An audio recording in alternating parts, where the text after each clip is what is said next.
Welcome, everyone. It is time for the Fortnite PlayStation Cup. And, of course, I'm your host, Life with Panda. Joining me today is Oliver Bass. Bass from the past, breaking it all down for you. Now, we actually just got done with EU Zero Build competition. Incredible games. We love to see it, but it's time.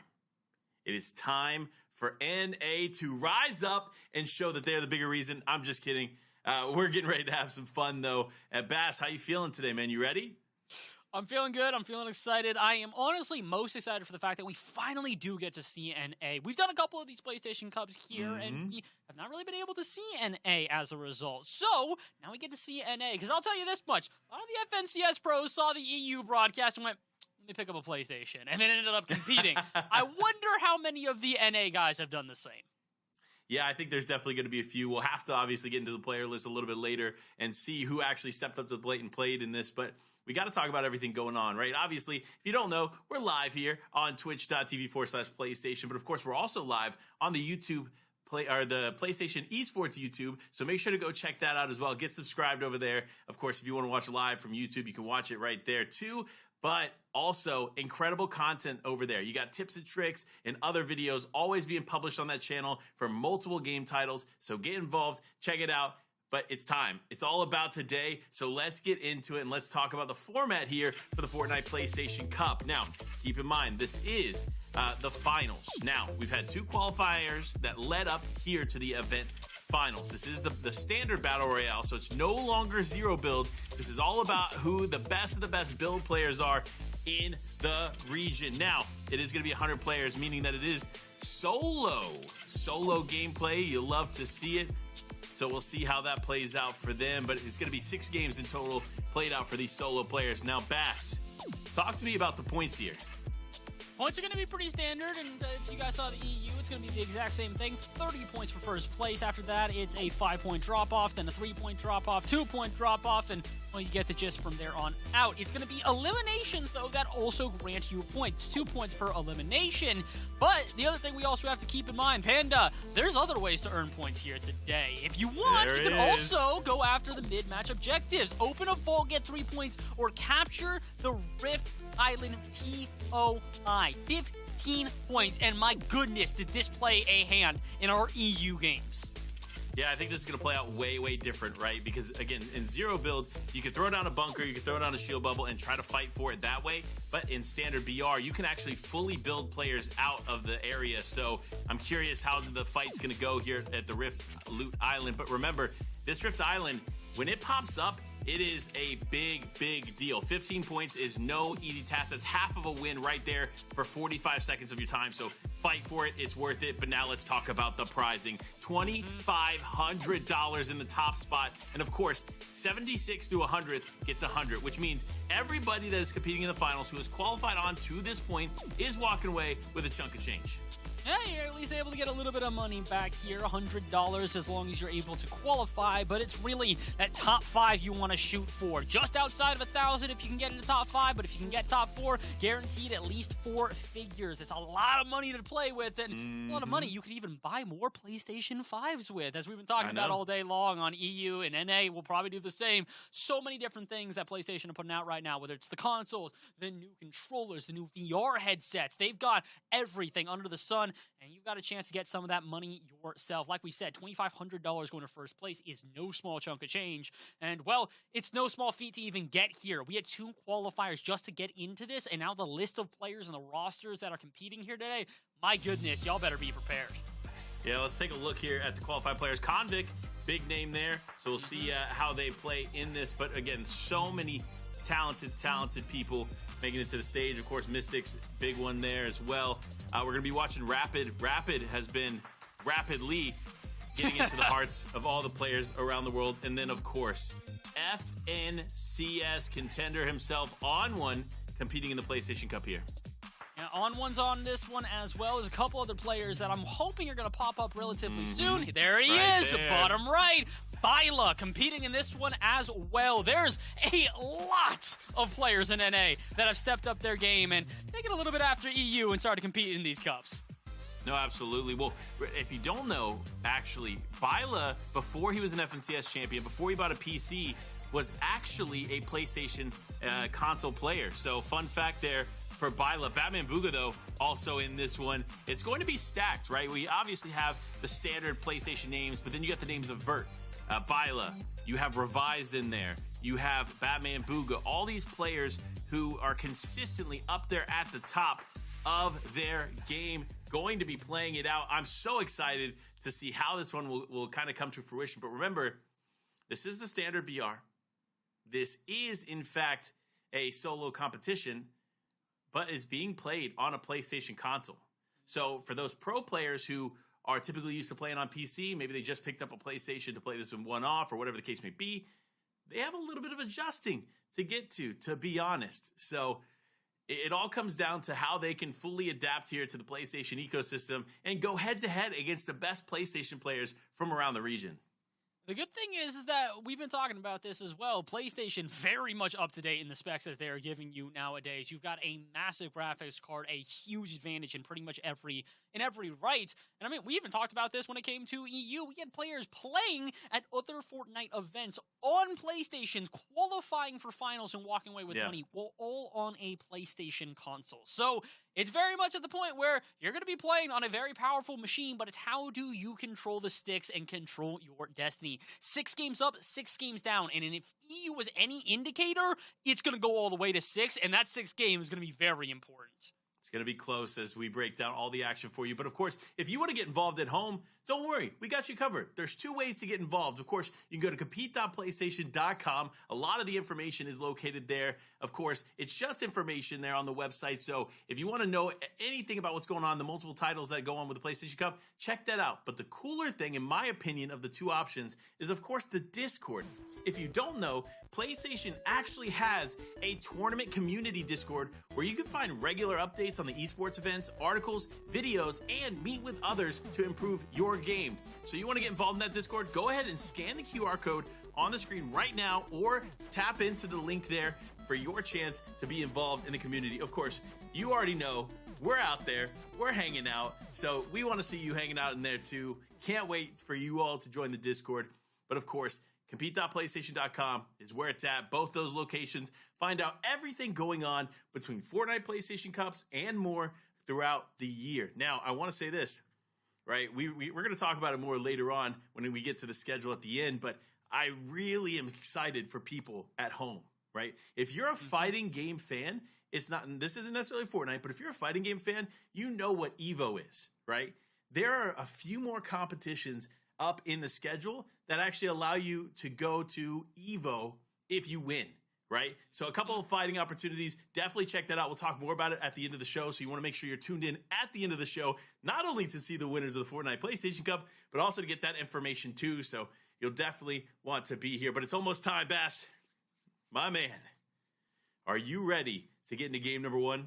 I'm so ready for this one. I'm ready to see what NA has to offer as my home region here. I'd like to show that we can also compete on a PlayStation level. And honestly, I'd like to see all of our FNCS pros competing as well. Again, a lot of huge names here.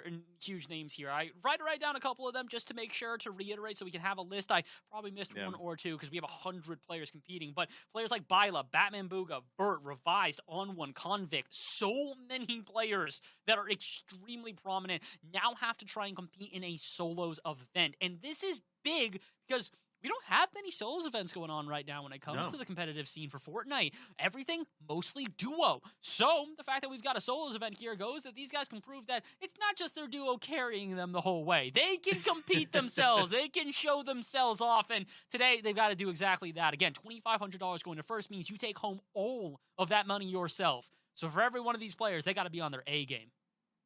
That they do. It's going to be interesting to see how this plays out here for a lot of players. Again, we talked about Byla. Of course, the story of Byla is so exciting, seeing him evolve from console to PC into the FNCS champion that he is. And then, of course, now still knowing his roots, competing in the PlayStation Cups.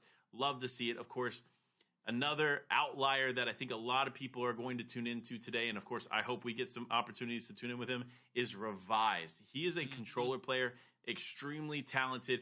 We've seen him time and time again at top-level competitions, whether it be big events in person or it be all the online events. He's there, This man is committed to the game, and of course, he's going to show up, I think, in my opinion, in big fashion. This has been his competitive year, and it doesn't surprise me to see that he's made it to the finals of the PlayStation Cup. Yeah, most of the names that we see here at this point are relatively expected, but I do want to highlight what has probably been our favorite part about the PlayStation Cups as we hop off the battle bus and into game number 1. This is still a chance to prove yourself. We have seen many a player rise to prominence by doing well in PlayStation Cups, getting to know some of our top pros, and then going on to compete with them. My favorite story by far, Pixovsky, a PlayStation Cup winner in EU, then teams up with Queasy and wins the Console Cup as well. This is a chance for you to put your name on the map, and it all starts here in game number 1. Yeah, let's get into it as game number 1 underway. I can't believe that we have been able to break down all the incredible action over there for the EU Zero Build Cup, and now we get to do the same here for NA's Standard BR Cup. I mean, look, we are just too lucky, guys. Dude, look, I love this. I have been gracious enough to be able to be on this for about a half a year or so, maybe going on even a little bit longer than that. And we've been able to see a plethora of different competitions here through many iterations of the PlayStation Cup, and this one feels like it is all the more impactful because, again, we've been covering EU, we've been going over Europe and the region, but now it is a chance for NA to show what it's got. And I think the biggest thing for me, a lot of big names here, and those big names really need to show that it's not just their PCs that make them good. It is the fact that they are good that is going to show them off. And again, with the insane power that a PlayStation 5 holds, I think they're going to be more than okay with the capabilities at hand. I mean, you're absolutely right. So we're going to have to tune in with several players here. And I'm always curious, right? Like, I wish there was an indicator that's like, oh, this is a PlayStation 5 player, this is a PlayStation 4 player. And because sometimes you can actually tell the difference. Because, I mean, the PS5 is just incredible. The technology behind it definitely leagues above any other console there out. So we'll see how these players compete with it on. But 2 eliminations here for Ladez. This is interesting. The reason I say that is we just got the first zone presenting itself, meaning that those were 2 eliminations made in the air. Another thing that's interesting, Blur Antics, my man from NA, is standardly a BR Zero Build player competing today here in this cup. Big name on the NA scene. Love to see him competing here. Yeah, I'm trying to keep a little bit of a list here of all the players who I'm recognizing, who are prominent, who I think we're gonna have to keep our eyes on. And I'm gonna be honest, it's gonna get too expensive, and we're gonna have to keep our eyes on everybody, just as you guys should at home. Because again, it really is one of these things where these PlayStation Cups lend themselves to absolute chaos and results that you never expect. And again, a lot of that also is the fact that it's a solos event. Solos is one of those game modes where every risk that you make has to be calculated, because you don't have a partner to get you back up. You don't have a trio to protect you. You have nobody but yourself. It is you, yourself, and, well, you. That's pretty much it. That's how you have to compete, is to play by yourself, for yourself, and calculate every risk that you take. And Blur, I don't think they're necessarily going to be a stranger to exactly that, but as we get further into the day, you'll start to see what I mean when some players just get caught off guard in moments that you never imagined. Yeah, definitely going to play a key part now these things go, but Blur Antics, this guy, let's just talk about him for a moment, right? Obviously, standard a pro in the space, done a lot of things in Zero Build, but he's been more recently, he's been tapping in to the standard BR, so I'm glad to see he's stepping up to the plate. Also stepping up to the plate, though, Psycho King's here. Do you know who he was facing right there in that fight? That's what I'm trying to figure out. Is that actually Day? That is actually Day. So if you don't know, multi-FNCS champion right there, Day, has changed his name several times. Deshaun, of course, I think that's his birth name, if I'm not mistaken. But Day, of course, great character in the scene.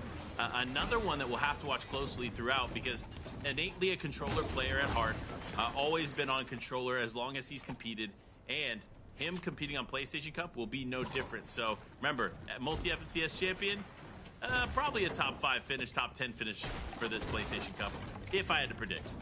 I feel like, correct me if I'm wrong, did we not see Day compete in a PlayStation Cup prior? I feel like we might have seen him in an E1 way back when.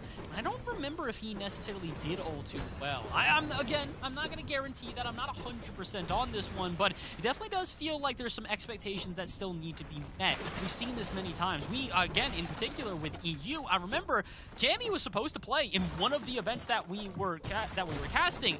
They failed to qualify. So don't necessarily sleep on these PlayStation players. If you think twice and just sort of approach this with not necessarily all the care in the world, they might just surprise you. Similarly to CRFR here, who found themselves in a little bit of a surprise. Backs up against the wall, corner of this building, trying to survive the battle that has ensued at Shattered Slabs. And I gotta say, it's gonna take me a second to get used to this. After doing 0 builds for an entire first bracket, or for an entire first event, and then now going into builds, this is gonna take a second or two for me to adjust.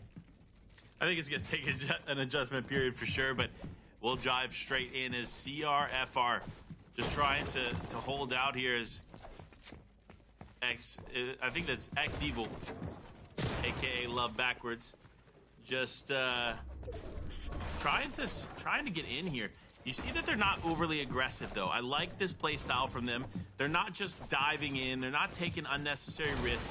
They're just trying to wait for the proper opportunity to present itself, and that's really smart to play here, especially in the standard BR, because one shot can convert an elimination either way.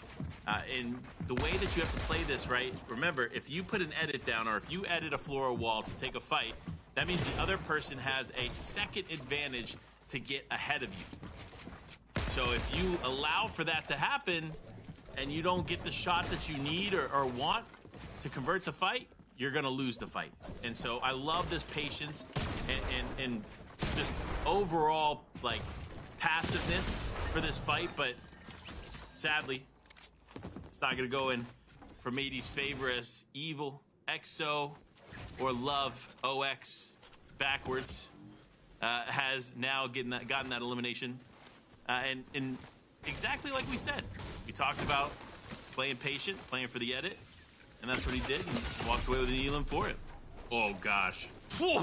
I don't know if there's necessarily the chance for patientness here out of Blur Antics. I'm going to interrupt myself, though, because look who's popping up in the feed already in a bad way. Revised out before our top 80. And again, this is where you've got to give respect to these PlayStation players. Even if you are an FNCS Pro, even if you are one of the best that this planet has to offer, it does not mean that you are safe, especially with the solos game mode. This is where it makes a difference, is that if you mess up even once, that could be the end of your game. There is no second chance. There is no revive. There is no chance to have your teammate back you up. It is you alone who must carry the weight of your team. So Blur playing this one very safely. You can see he's trying to take shots at Jay from a distance to kind of turn him away from taking on this initial engagement, because he needs to heal back on up, make sure he's at the best possible position to take this fight. Now that he is going to take that fight. Recognizing Jay from a distance, shots on target, but a quick build's going to at least be able to stave off any damage for now. As Blur, not necessarily a rock and a hard place, but yeah, I was about to say, they probably need to get out of this fight. If they stick around too long, it could be a problem. Yeah, definitely the right decision here, using the mud to just slip on in.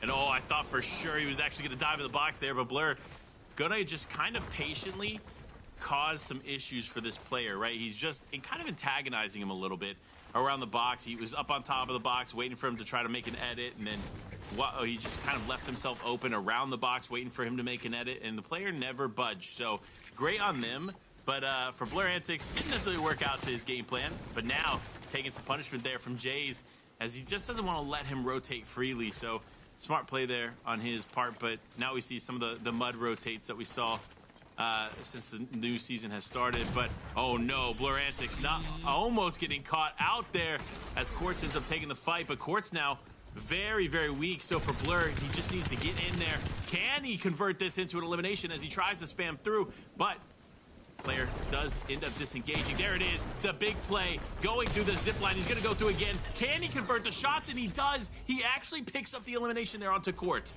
Yeah, but he needs to be careful. The only reason he got that elimination on Court in the first place is shots from a distance that drained him of his shield.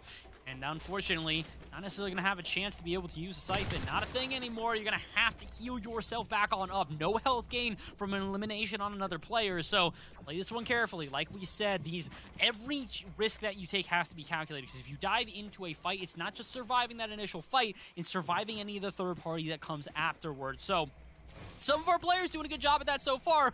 Other players not so lucky. Like we said, Revive's going home a little bit early here, and Vinyl might join them. 3 health left. They get so lucky on the timing with that wall. Yeah, you're absolutely correct here. Big fight there. Could have converted, but now he's back in Storm. I don't know if he realizes what's happening. He needs to hit the med miss. He can't afford it. He does get one spray off, enough to keep him in it here. And sure enough, now just trying to play at any angle he can. So this should be enough space for him between him and the opponent that he should be able to heal up quite nicely. He does have the minis. He has the half pot. He has plenty to work with, but we'll see how it plays out. As actually, look at that there in the feed or in the map. Joe spams you, completely deciding to rotate away. Again, this is what it is. A lot of these early engagements are going to be players kind of testing the waters, if you will. Again, this is game number 1 of 6. You do not want to put yourself in a bad position to start off the day, because otherwise you're playing catch-up for the rest of it. We saw this in EU as well. Players really started to kind of tighten up by around game 3 or 4, and honestly, I'm being generous by saying that they had until 4 to tighten up. You really had to establish yourself by the halfway point, so if you don't have a good game number 1, set you back pretty heavily and force you to play some catch-up the rest of the time. Unfortunately, for Confi there, that's going to be another player that has to do catch-up. Blur Antics already on their 3rd elimination. Yeah, this is not surprising here for Blur Antics. Definitely has a base understanding of how to handle game number 1. And remember, game number 1 plays out exactly like this. And I tell people this all the time. Sometimes they listen, sometimes they don't. But the way that it works is, in game 1, you have a lot of players who have minimal experience or no experience in these closed lobbies like the PlayStation Cup. And it's not necessarily easy to get to this point.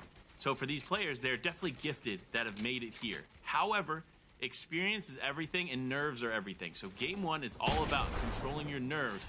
And Blur Antics knows this. This is why he's pushing these players in the manner that he is because he feels confident that their nerves are high and that he's going to be able to catch them making mistakes and ultimately resulting in a few additional eliminations as the game progresses on. No, game going to continue to progress on here, and we're going to start to get a bit further into the zones, meaning chaos going to be abundant here. This is what we really saw, was that usually a slow start to the game, players not as aggressive with those initial challenges, but as time goes on, more aggression starts to show itself, especially around the halfway point through the zones. Again, 12 total zones now mean that once you get to that halfway point at 6, that's where it really pops off. Players start to get aggressive, start to challenge boxes, but again, that was for 0 builds. We're going to have to see what it's like in a solos environment here for builds. And again, it's more or less unfamiliar territory. Obviously, we've got the qualifiers to reference, but qualifiers a little bit of a different game. Obviously, we've got FNCS to reference with a lot of the players that are participating in it, but it's a different game as well due to it being a duos event. So not only is it builds, not only is it solos, not only is it the PlayStation Cup, but it is a culmination of all of those that make this tournament so unpredictable. So keep your eye on game number 1, and keep your eye on the feed in the top left. On 1, out in game number 1 before the top 70. See, this is what I'm saying, right? These pros are so used to their environment that they're in that they come to the PlayStation Cup and think that they are safe, but guess what? They are not safe here, especially for the players like Day, who has experience here on the console, on the sticks, and knows how to get those eliminations. Saw him light up the feed here, but now we got to talk about it. FNCS multi-time champion. Then he takes kind of a break from the game, doesn't take it as seriously, plays like more casually. And then I feel like in recent months, Day has had this like newly reinvigorated focus on playing Fortnite. So hopefully that's a good sign for us because we all love Day gameplay over here in the caster's booth. Oh, 100%. Day, one of the first players I really got to see at a higher level competition. Really one of my first big tournaments that I was able to work on was DreamHack last year in Dallas, and Day competed in that as well. It was a solos event back then too, and he didn't do too poorly, so he's got some experience within the solos realm. He knows exactly how to play it, but does anybody know how to play this place? Here it is. We've been talking about it all day. It is finally time for the Rift Island to show itself and show WTJ a way in. What an elim! Beautiful elimination there for Jay, and it looks like no one else is going to be contesting him. That's a good sign for him. He should be able to take the capture point pretty freely as long as he doesn't get challenged. And so that's going to be 15 points on the board for Jay, as long as, of course, he can maintain that. Which we saw in the Zero Builds tournament earlier being such a key factor to the success of the top 5 teams. So we'll see how Jay ends up finishing off the day, but great start here for him. Great start for him, but not many can be saying the same right now. Another player popping up in the top left that you might notice, Byla, also out here in game number 1. The numbers just keep racking up. The only ones I can remember off rip right now, On One, Byla, Revised, all going down here before we even get into our top half of this first game. I feel like we've already said it enough times, but I'll reiterate one more time. You cannot come into this expecting it to just be something you can breeze by, even if you are the best of the best. It is what makes these PlayStation Cups so much more invigorating, is that it is a chance to prove yourself if you are one of those unknown players. I mean, heck, we saw that today. Luis taking first place from Butter, 2 players that are not very prevalent within the scene, but they definitely will be after today. They definitely have the opportunity to showcase for more people here in the future what they can do. But Day, again, showcasing that he has a good mindset for how to handle this fight. You saw him immediately moving himself into one of these buildings. He knows as much existing structure as possible is going to be important, because some of this is actually indestructible. Keep that in mind too as we progress on. In Mega City, a lot of the buildings structurally from the outside you cannot break. In the floors you cannot break, which means if you want to keep yourself safe, you kind of play towards these buildings. There isn't a lot of safe here in Mega City, though, I will say that much. With the amount of players that we do have, it almost always ends up turning into a firefight between everybody, and it doesn't look like Day's shying away from that whatsoever. Although, I gotta appreciate that. Day really is showing the amount of respect he has for this lobby right now by taking 2 shots and then immediately bunkering up as best that he can to just try and keep any and all attention away from him. It's clever, and it's also necessary. Again, solo's such a volatile game mode to where if you stay out for a little bit too long, it can cause you problems. So Day playing a very better safe than sorry approach, something that we saw come to a huge amount of aid to many different players in our EU event. Ooh, Dunks, though, right now, doing a good job of just making sure to get tags from a distance. Everybody else inside of Mega City, meanwhile, he's just on the outskirts, and based on where the zone's pulling, he might be in the best position possible. And we could see that from them. It just depends on how they play the positioning here and how the zone continues to pull in different ways. Nevertheless, though, you see teams out there in the distance. Blur Antics still in this one. I love to see that, especially after seeing FNCS champions like Byla go down early in this one, showing that it doesn't matter what your stature, what your name, what your experience is. The PlayStation Cup is a battleground, and no one is safe. On Battleground right now being Mega City. Look how many players have found their way into it. And on top of the amount of players that have found their way into it, look how many players are going to have to traverse through it. Half and half zone has arrived, meaning as soon as that ticks down in about 20 seconds, we are going to have a very chaotic movement and really a migration, I would say, from most of this game here in game number 1. 60 players still to go, so this might be where we start to see that number rapidly drop off, Panda. It feels like not nearly that many players are going to be able to move through the very heavily congested streets of Mega City. Well, remember, this is going to be very, very different than Zero Build, right? So Zero Build, typically at this point, we're seeing like 30, 40 teams alive. And so that in this mode, it's obviously players, right? So 30 to 40 players alive, up and at it. In the standard BR, we will get the full 12 zones here, which we don't typically get in Zero Build, which is always nice to have that varying perspective. And so once this, I'm assuming this game is going to get to zone 12, and we'll have 1 or 2 players, or 2 or 3 players left fighting for the final spot. So can't wait to see who that's going to be. Is Casher here, or CZ Sure, or CZSHR dash, whatever you want to call yourself. I don't judge. You do you. Like taking the highest position on the map. Unfortunately, because there's no snipers, definitely very, very safe. And there it is. Nice little beam from this person, this player, stepping up to the plate in a lot of ways. I do like the structure that they've built, although they did have to use quite a few material to get that. And now that the zone is pulling away from them, they're just going to have to move.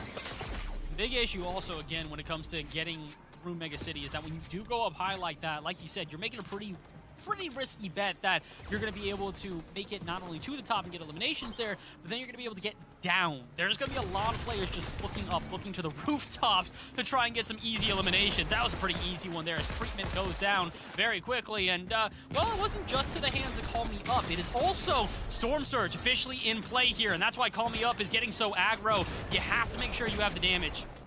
Otherwise, if you do not, you're in for a bit of a problem. Doesn't look like Call Me Up's in too much of one right now. They're doing a good job. Themselves steady. Decent amount of shield, decent amount of health on them. But again, you can just see it. Players starting to turn up the heat here as the aggression is at an all-time high. Storm Surge officially off threshold. Not going to be a factor for at least this zone. Yeah, I mean, Call Me Up is fighting for their life right now. This player that is fighting them is not giving up. So finally, going to find some separation. But it's actually Evil again. XO Evil, this guy.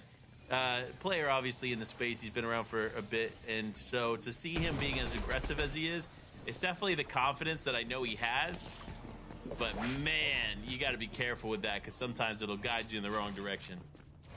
Well, it looks like the direction right now is north. Everybody having to go up there to try just get to the outskirts of Mega City. And again, big issue there is that also going to be a hill that they all have to climb. Look at it, the amount of people who have built up the side of this mountain.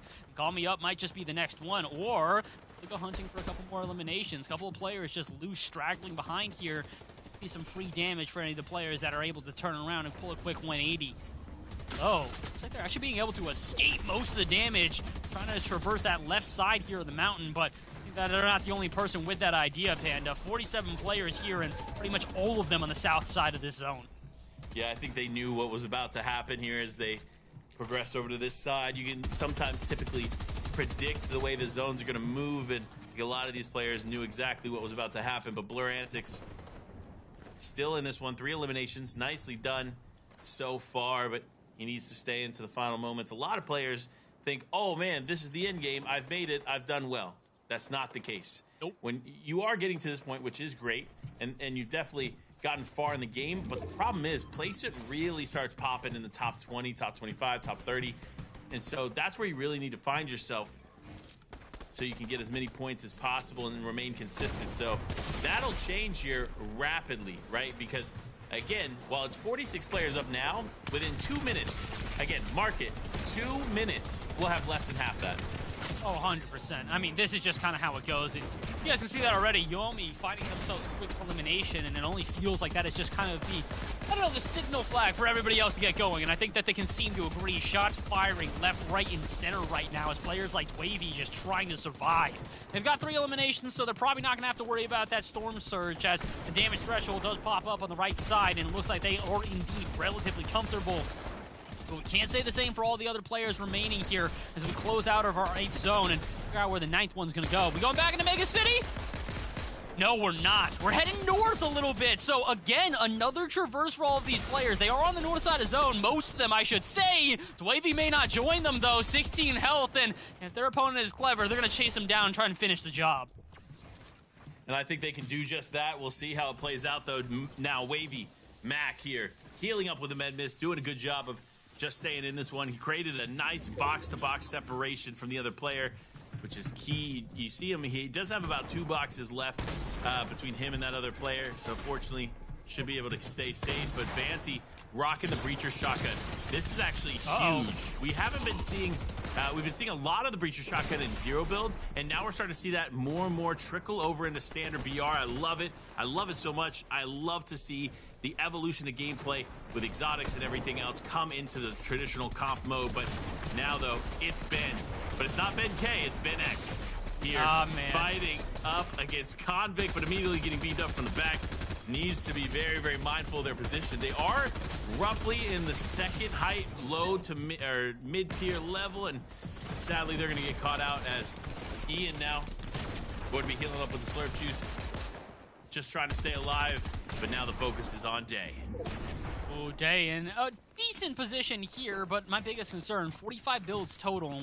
Not necessarily a ton to work with overall here, so he's gonna have to be careful as he goes through previous tarps and just kind of plays around his opponents, having to waste a little bit of those builds, and having to waste even more as he's trying to use a big pot and doesn't exactly have the time to. He's gonna need a refresh here, but he's down to the top 20, so at least a solid game here for Day to start off, which cannot be said with many of the other competitors here that have also risen to heights like Day, but he still has to finish the job. 1v1, shotgun in hand, and he will do it. Second elimination for Day, but he's not done yet. Has to keep marching, and he cannot. The Storm gonna do him in, similar to many of the opponents around him. We are down to our top 15. Here, down to it all. Last few players remaining. We'll see how this plays out here as Isa Modog healing up here with med miss. He's got 2 med miss in the inventory. And again, Convict still in this one. A lot of new names stepping up to the plate as the notable names are all dropping like flies here. Isa, one of those names here, stepping up in a big way.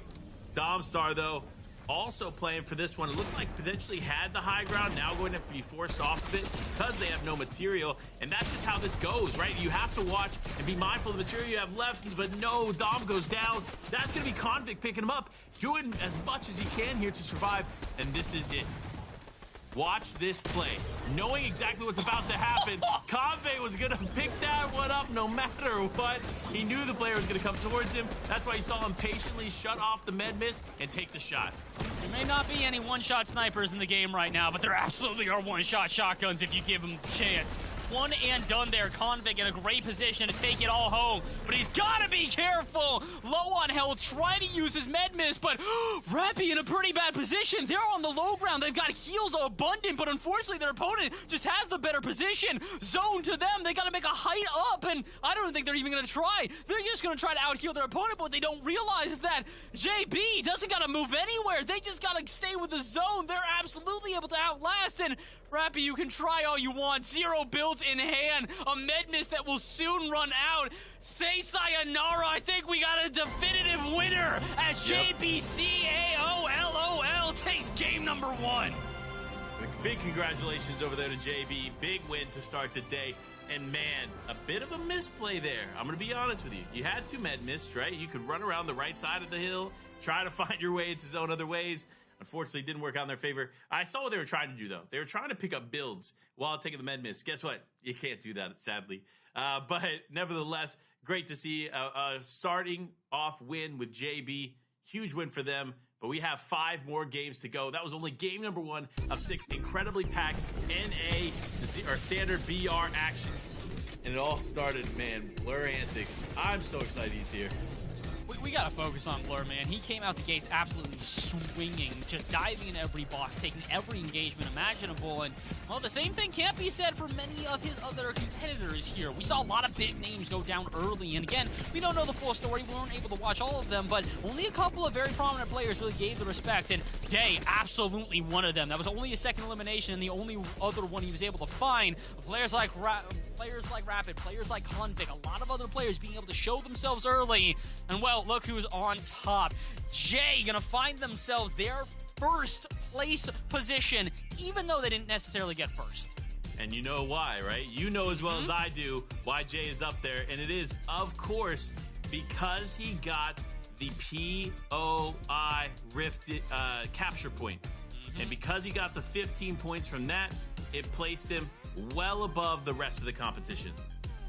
That's what you gotta do. You just gotta play this one more clever than the rest of them. Again, if Solos is going to continue to be this chaotic the entire way through, look for other ways to get points. You don't need to expose yourself and find yourself in these rough positions where you're constantly taking engagements, because you can earn points other ways. And we're not talking about placement. We are talking about the mid-match objectives.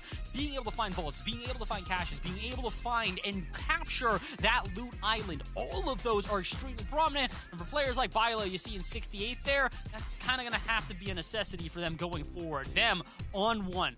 I believe also Revised is going to pop up here. Yeah, 82nd place. A lot of big names going down early. And now, unfortunately for them, comes the catch-up game for the remaining time here in the PlayStation Cup. Yeah, we'll see who can actually catch up here as we continue on with these games. Of course, as we prepare for game number 2, though, you have to think for a moment, right? what was the biggest absence from that end game? The high-level pros, right?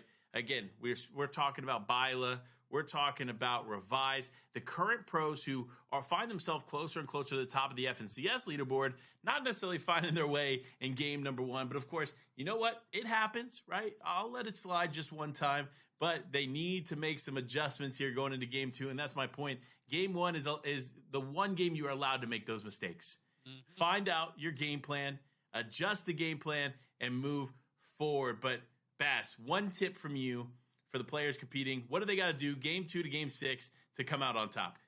Focus on taking engagements you know you can win. And when you find those engagements, don't back down. I know it's not zero builds, but we saw this so many times with players that would start an engagement, get into that 1v1, see a little bit of vulnerability in their opponents, and then kind of hightail it. But the issue is that if you see vulnerability in your opponents and then don't capitalize, that is where your opponents recognize your lack of courage to dive in and then just turn it around on you within the blink of an eye. Again, builds is going to make that a little bit different, but if you show yourself in any sort of disadvantage, players will take advantage of said disadvantage and just utilize it tenfold. You need to make sure you are going into these fights confident, and if you don't believe in yourself in the fight, don't take it. Do not risk the one life you have per game to go into a fight haphazardly and then just go down early. We saw that with way too many high-level pros in that first game, and if they're not careful, it's going to happen to them again throughout the rest of the night.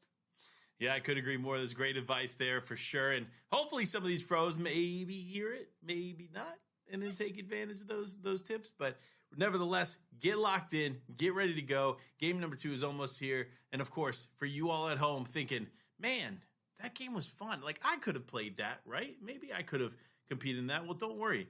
You can.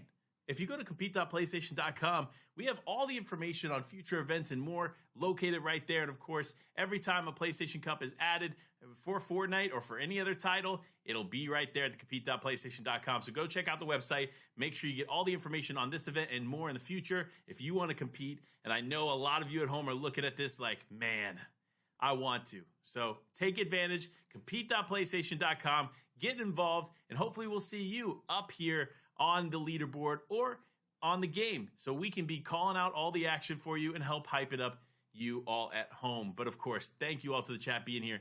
It's almost time. Game number 2. One thing I will say that of course, we've talked about this a little bit, Bass. Limited mobility has changed the way that the game is played, period, right? So when the zone pool is heavy, we're seeing a lot of issues for teams that land the opposite end. For you, right, what is one mobility item you wish you could see back here in this current season?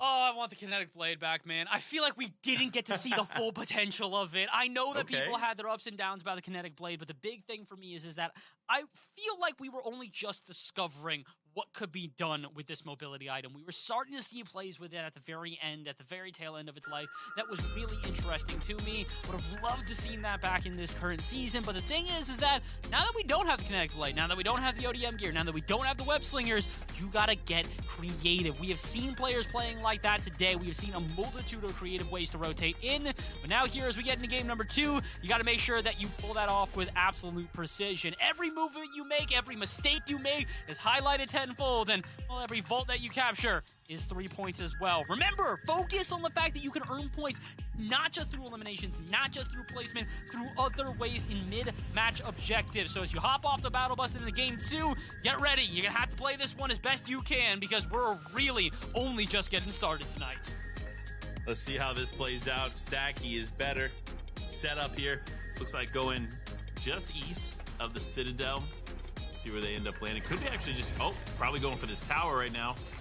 Smart positioning for them. If they can find an AR here close to the top and look around to the other players landing, could get some nice shots or even a nice elimination on one. And that's what they're going to go ahead and do. You see them connecting one shot. Unfortunately, not going to be able to connect anymore after that. But nevertheless, still a little bit of surge damage as the game's just starting. Gotta love it. But Stacky now gonna go ahead and loot the rest of this building.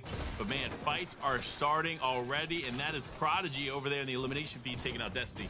Yeah, they're getting started early here. Again, players really trying to make up for game number 1 if they had a lackluster performance. Blur did not have a lackluster performance, but they're still happy to try and get a couple eliminations along the way. And again, it's not unsurprising from Blur. Blur, a rather aggressive player in game 1, had 1 or 2 engagements got a little bit more heavily in their favor. They probably would have been set up for that end game just a little bit better. But a player that did make it to the end game and we didn't speak too much about, but definitely should be, Vert, another very prominent name here in this day, who has played well in many events prior, not only in PlayStation, but really just all across the board for Fortnite. So pay attention to them. They're definitely going to be a name that pops up a lot here tonight and will be a factor in every fight that they take. And the fact that they're landing Citadel more or less uncontested, probably not a great thing for the rest of the lobby.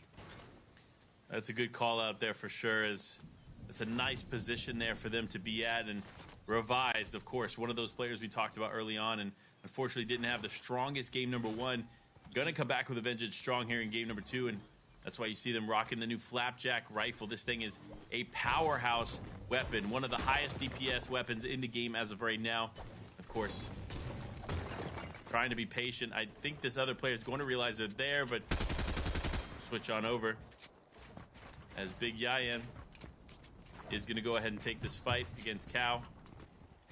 See how this plays out, as they're just kind of playing left and right, not necessarily doing too much here in the start of the fight. But no, now the fight really begins as Yayan takes so much damage that unfortunately there's just no coming back from it. Cow doing a good idea there, just kind of sneaking around the back of them, finding an easy shotgun shot, and from then on out, they just kind of had them on the ropes, just slowly retreating further and further, and there was no retreat to get out of that fight. Honestly, I gotta say, I'm surprised we don't have a fight here either. Last we saw Revised, they were charging towards the other opponent, but looks like they've kind of skedaddled out of there quickly enough that they could avoid the fight altogether. And again, probably for the better. Nobody wants to try and fight Revised early on, especially after a lackluster game number 1. They're really looking to try and prove themselves here in game number 2. Same with Rapid Boy, who find themselves only 4 points so far through the first game, so they got to kind of show that they got a little bit more left in store here. Otherwise, not necessarily going to be a great start to the day. Again, it's these really interesting sort of capture points, not exactly bolts here, that players are able to find. Again, new POIs just showing so much new loot that players aren't aware of. Rapid Boy doing a good idea, taking it all home for themselves. Yeah, definitely going to be one of the players to watch. Rapid has a past of being a great collegiate, or not collegiate, standard pro player. So good to see them competing in the PlayStation Cup. And of course, CR from Maddie. Right back with them again as they're just trying to dive in here, get involved in the fight. You love to see them breaking builds, forcing the fight here as this player now just trying to run away. Big shot comes through there. Almost no shield on Zevo, so we'll see how he can play this out. Gonna be tough though for Maddie. Not gonna allow for any kind of separation as this player just continues almost to run directly into their forehead, but then realizes, wait, where did this player go? It's gotta be here. I see the healing animation. I know it's close. Is it right here? Let me go ahead and actually not heal up myself, but go ahead and increase my speed just in case I need to get out of this fight. As they're just gonna decide to disengage. Interesting decision here.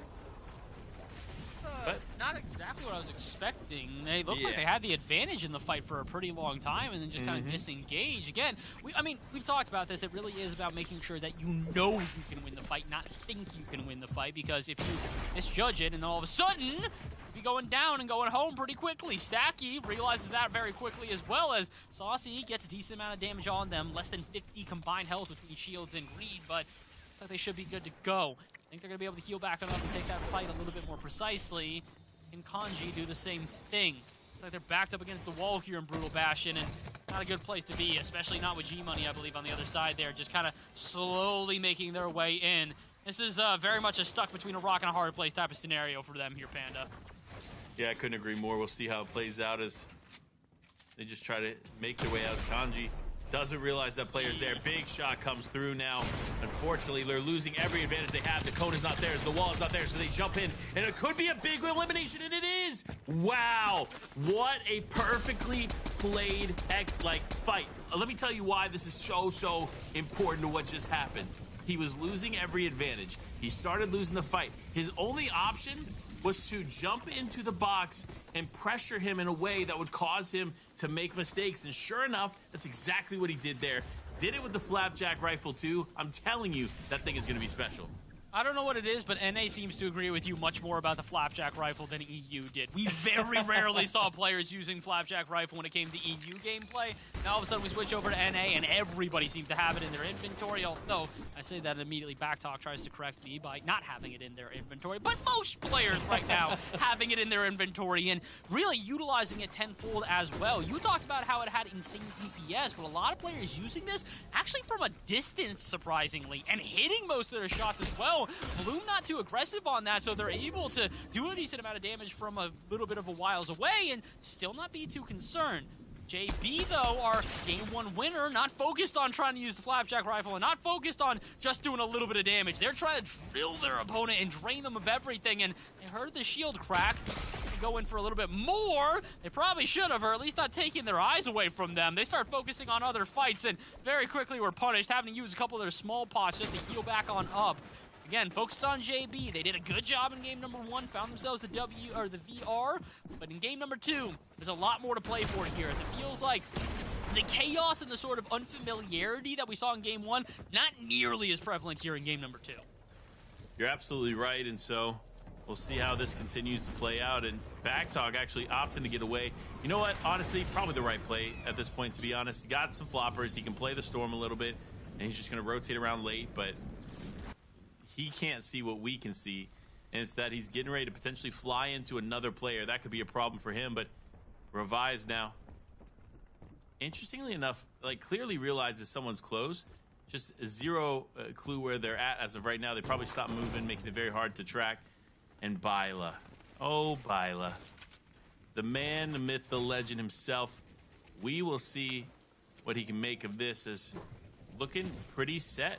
You got an incredible loadout with the MK Alpha being the legendary variant. You got 2 Slurp Juices, which are both legendary. If you don't know, that's the newest version of the Slurp Juice in the game. The last 2 seasons, this bad boy has been a powerhouse item for any players that are able to get it from the vaults or from capture points, whatever.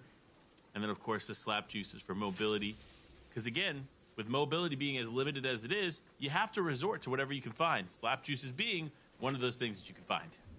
Yeah, absolutely. Slap Juice has been an interesting introduction into Fortnite in the ways that it really has affected. And I think in this season in particular, like you said, with mobility being limited, they're even more powerful than they would have been in seasons past.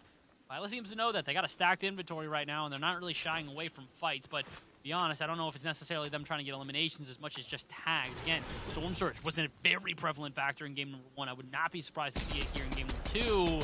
Byla still trying to find themselves their first elim here, despite the fact that they have a very good inventory. Again, not only the fact that they've just got multiple items on them, pretty much full builds at this point as well. So Byla in probably the best position possible. They're just going to wait until they're forced to go into the zone here, as they're just barely outside the edge of it. But maybe just trying to look for stragglers on the way in. A player that's probably doing a similar idea, as they also hug just the very edge here of the circle, is going to be Day. Again, not a bad game number 1, but that only getting a second elimination and then going down just to get to the top 20, I think they might be hungry for just a little bit more.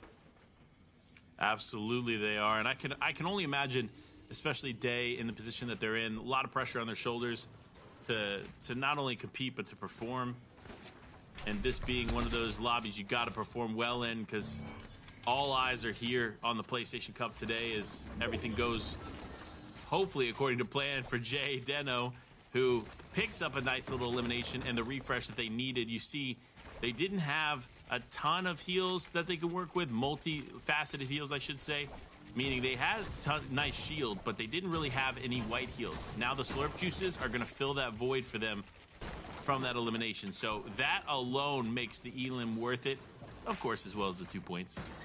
You always want to do whatever you can to get a little bit of those points. We talked about it a lot here today, though. There's a plethora of ways for you guys to earn points right now, but it's not just the elimination, it's not just placements.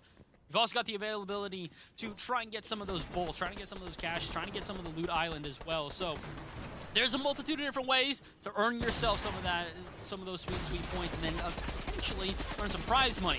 But you also still do have to survive, and for TV Pickle here, that's a little bit easier said than done.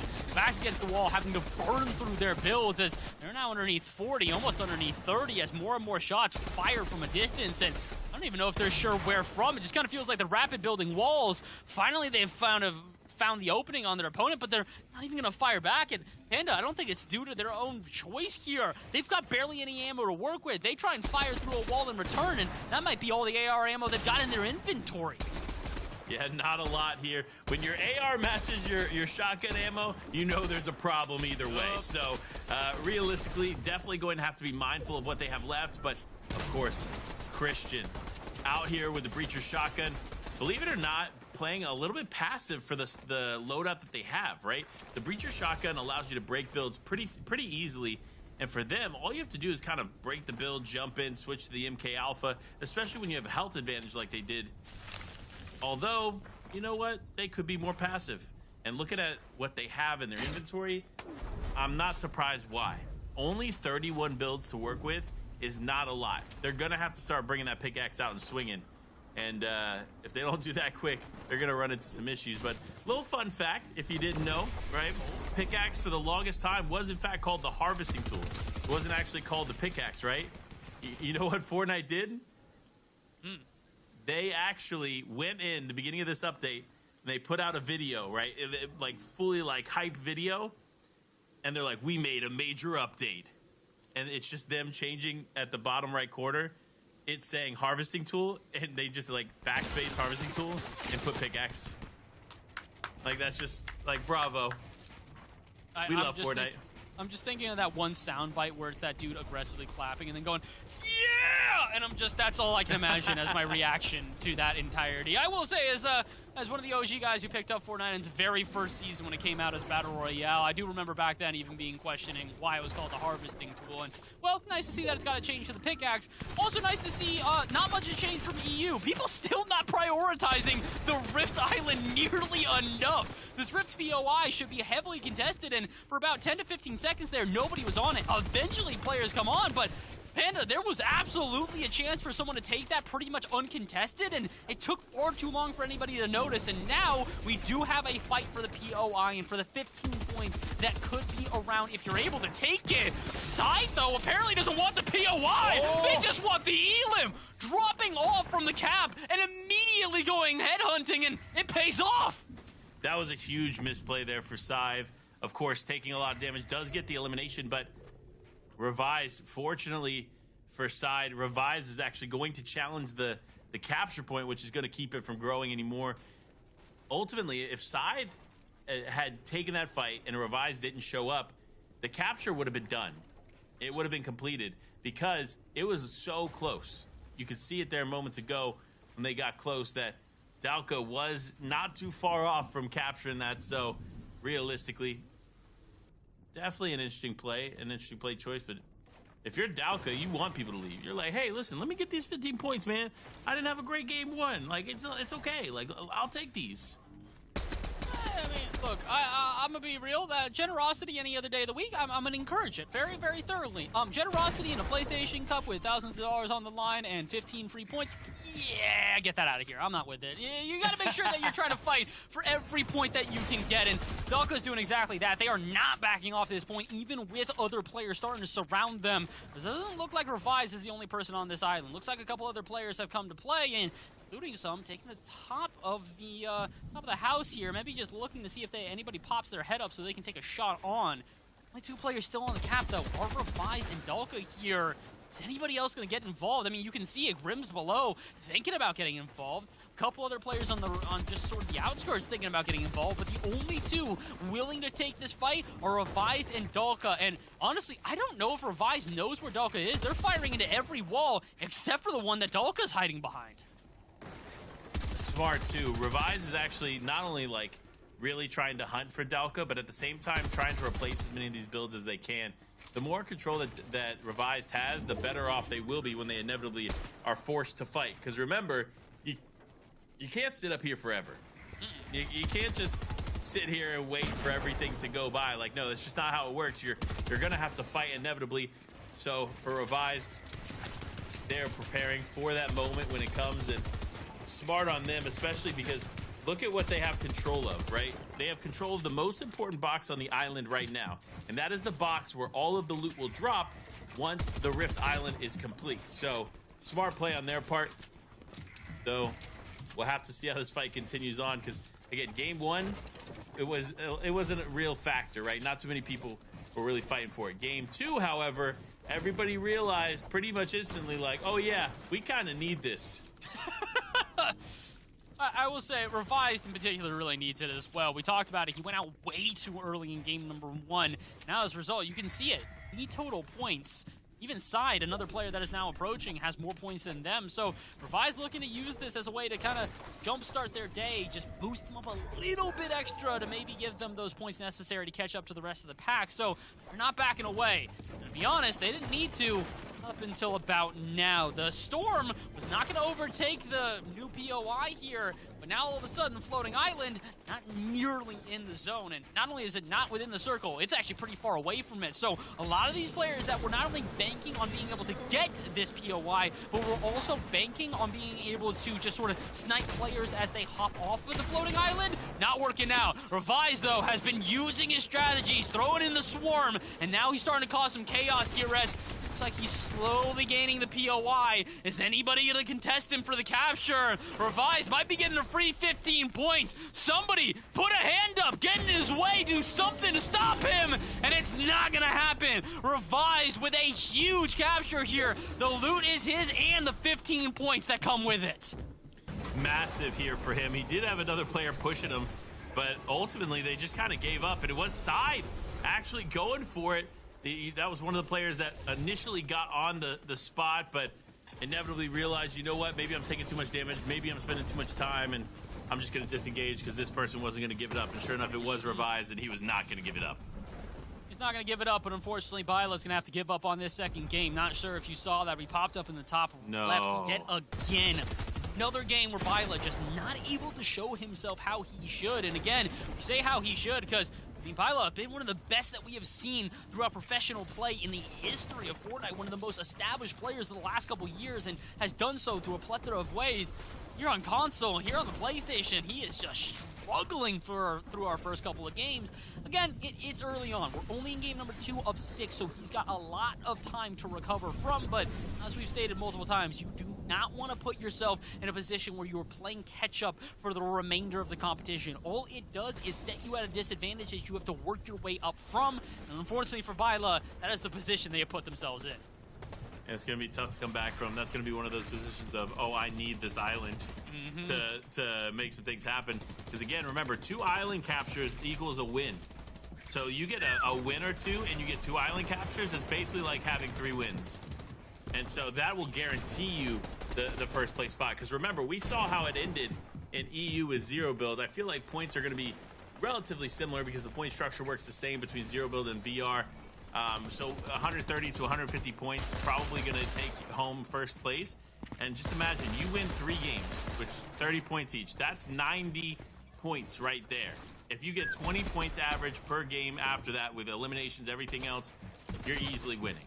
So the capture point, it just shows you how important it really is. But for Treatment now, what's more important is to play the catch-up game and put the feet one after another as they run towards the zone. And Treatment going to have a little bit to work with. You see him going into the back of another tarp there to try to catch that player off, but not going to be able to fully capitalize on it as Treatment just rotates forward. Big plays here being made as they move in. You see him looking around. I love the intel that he's gathering. Head on a swivel, trying to find anybody, but no.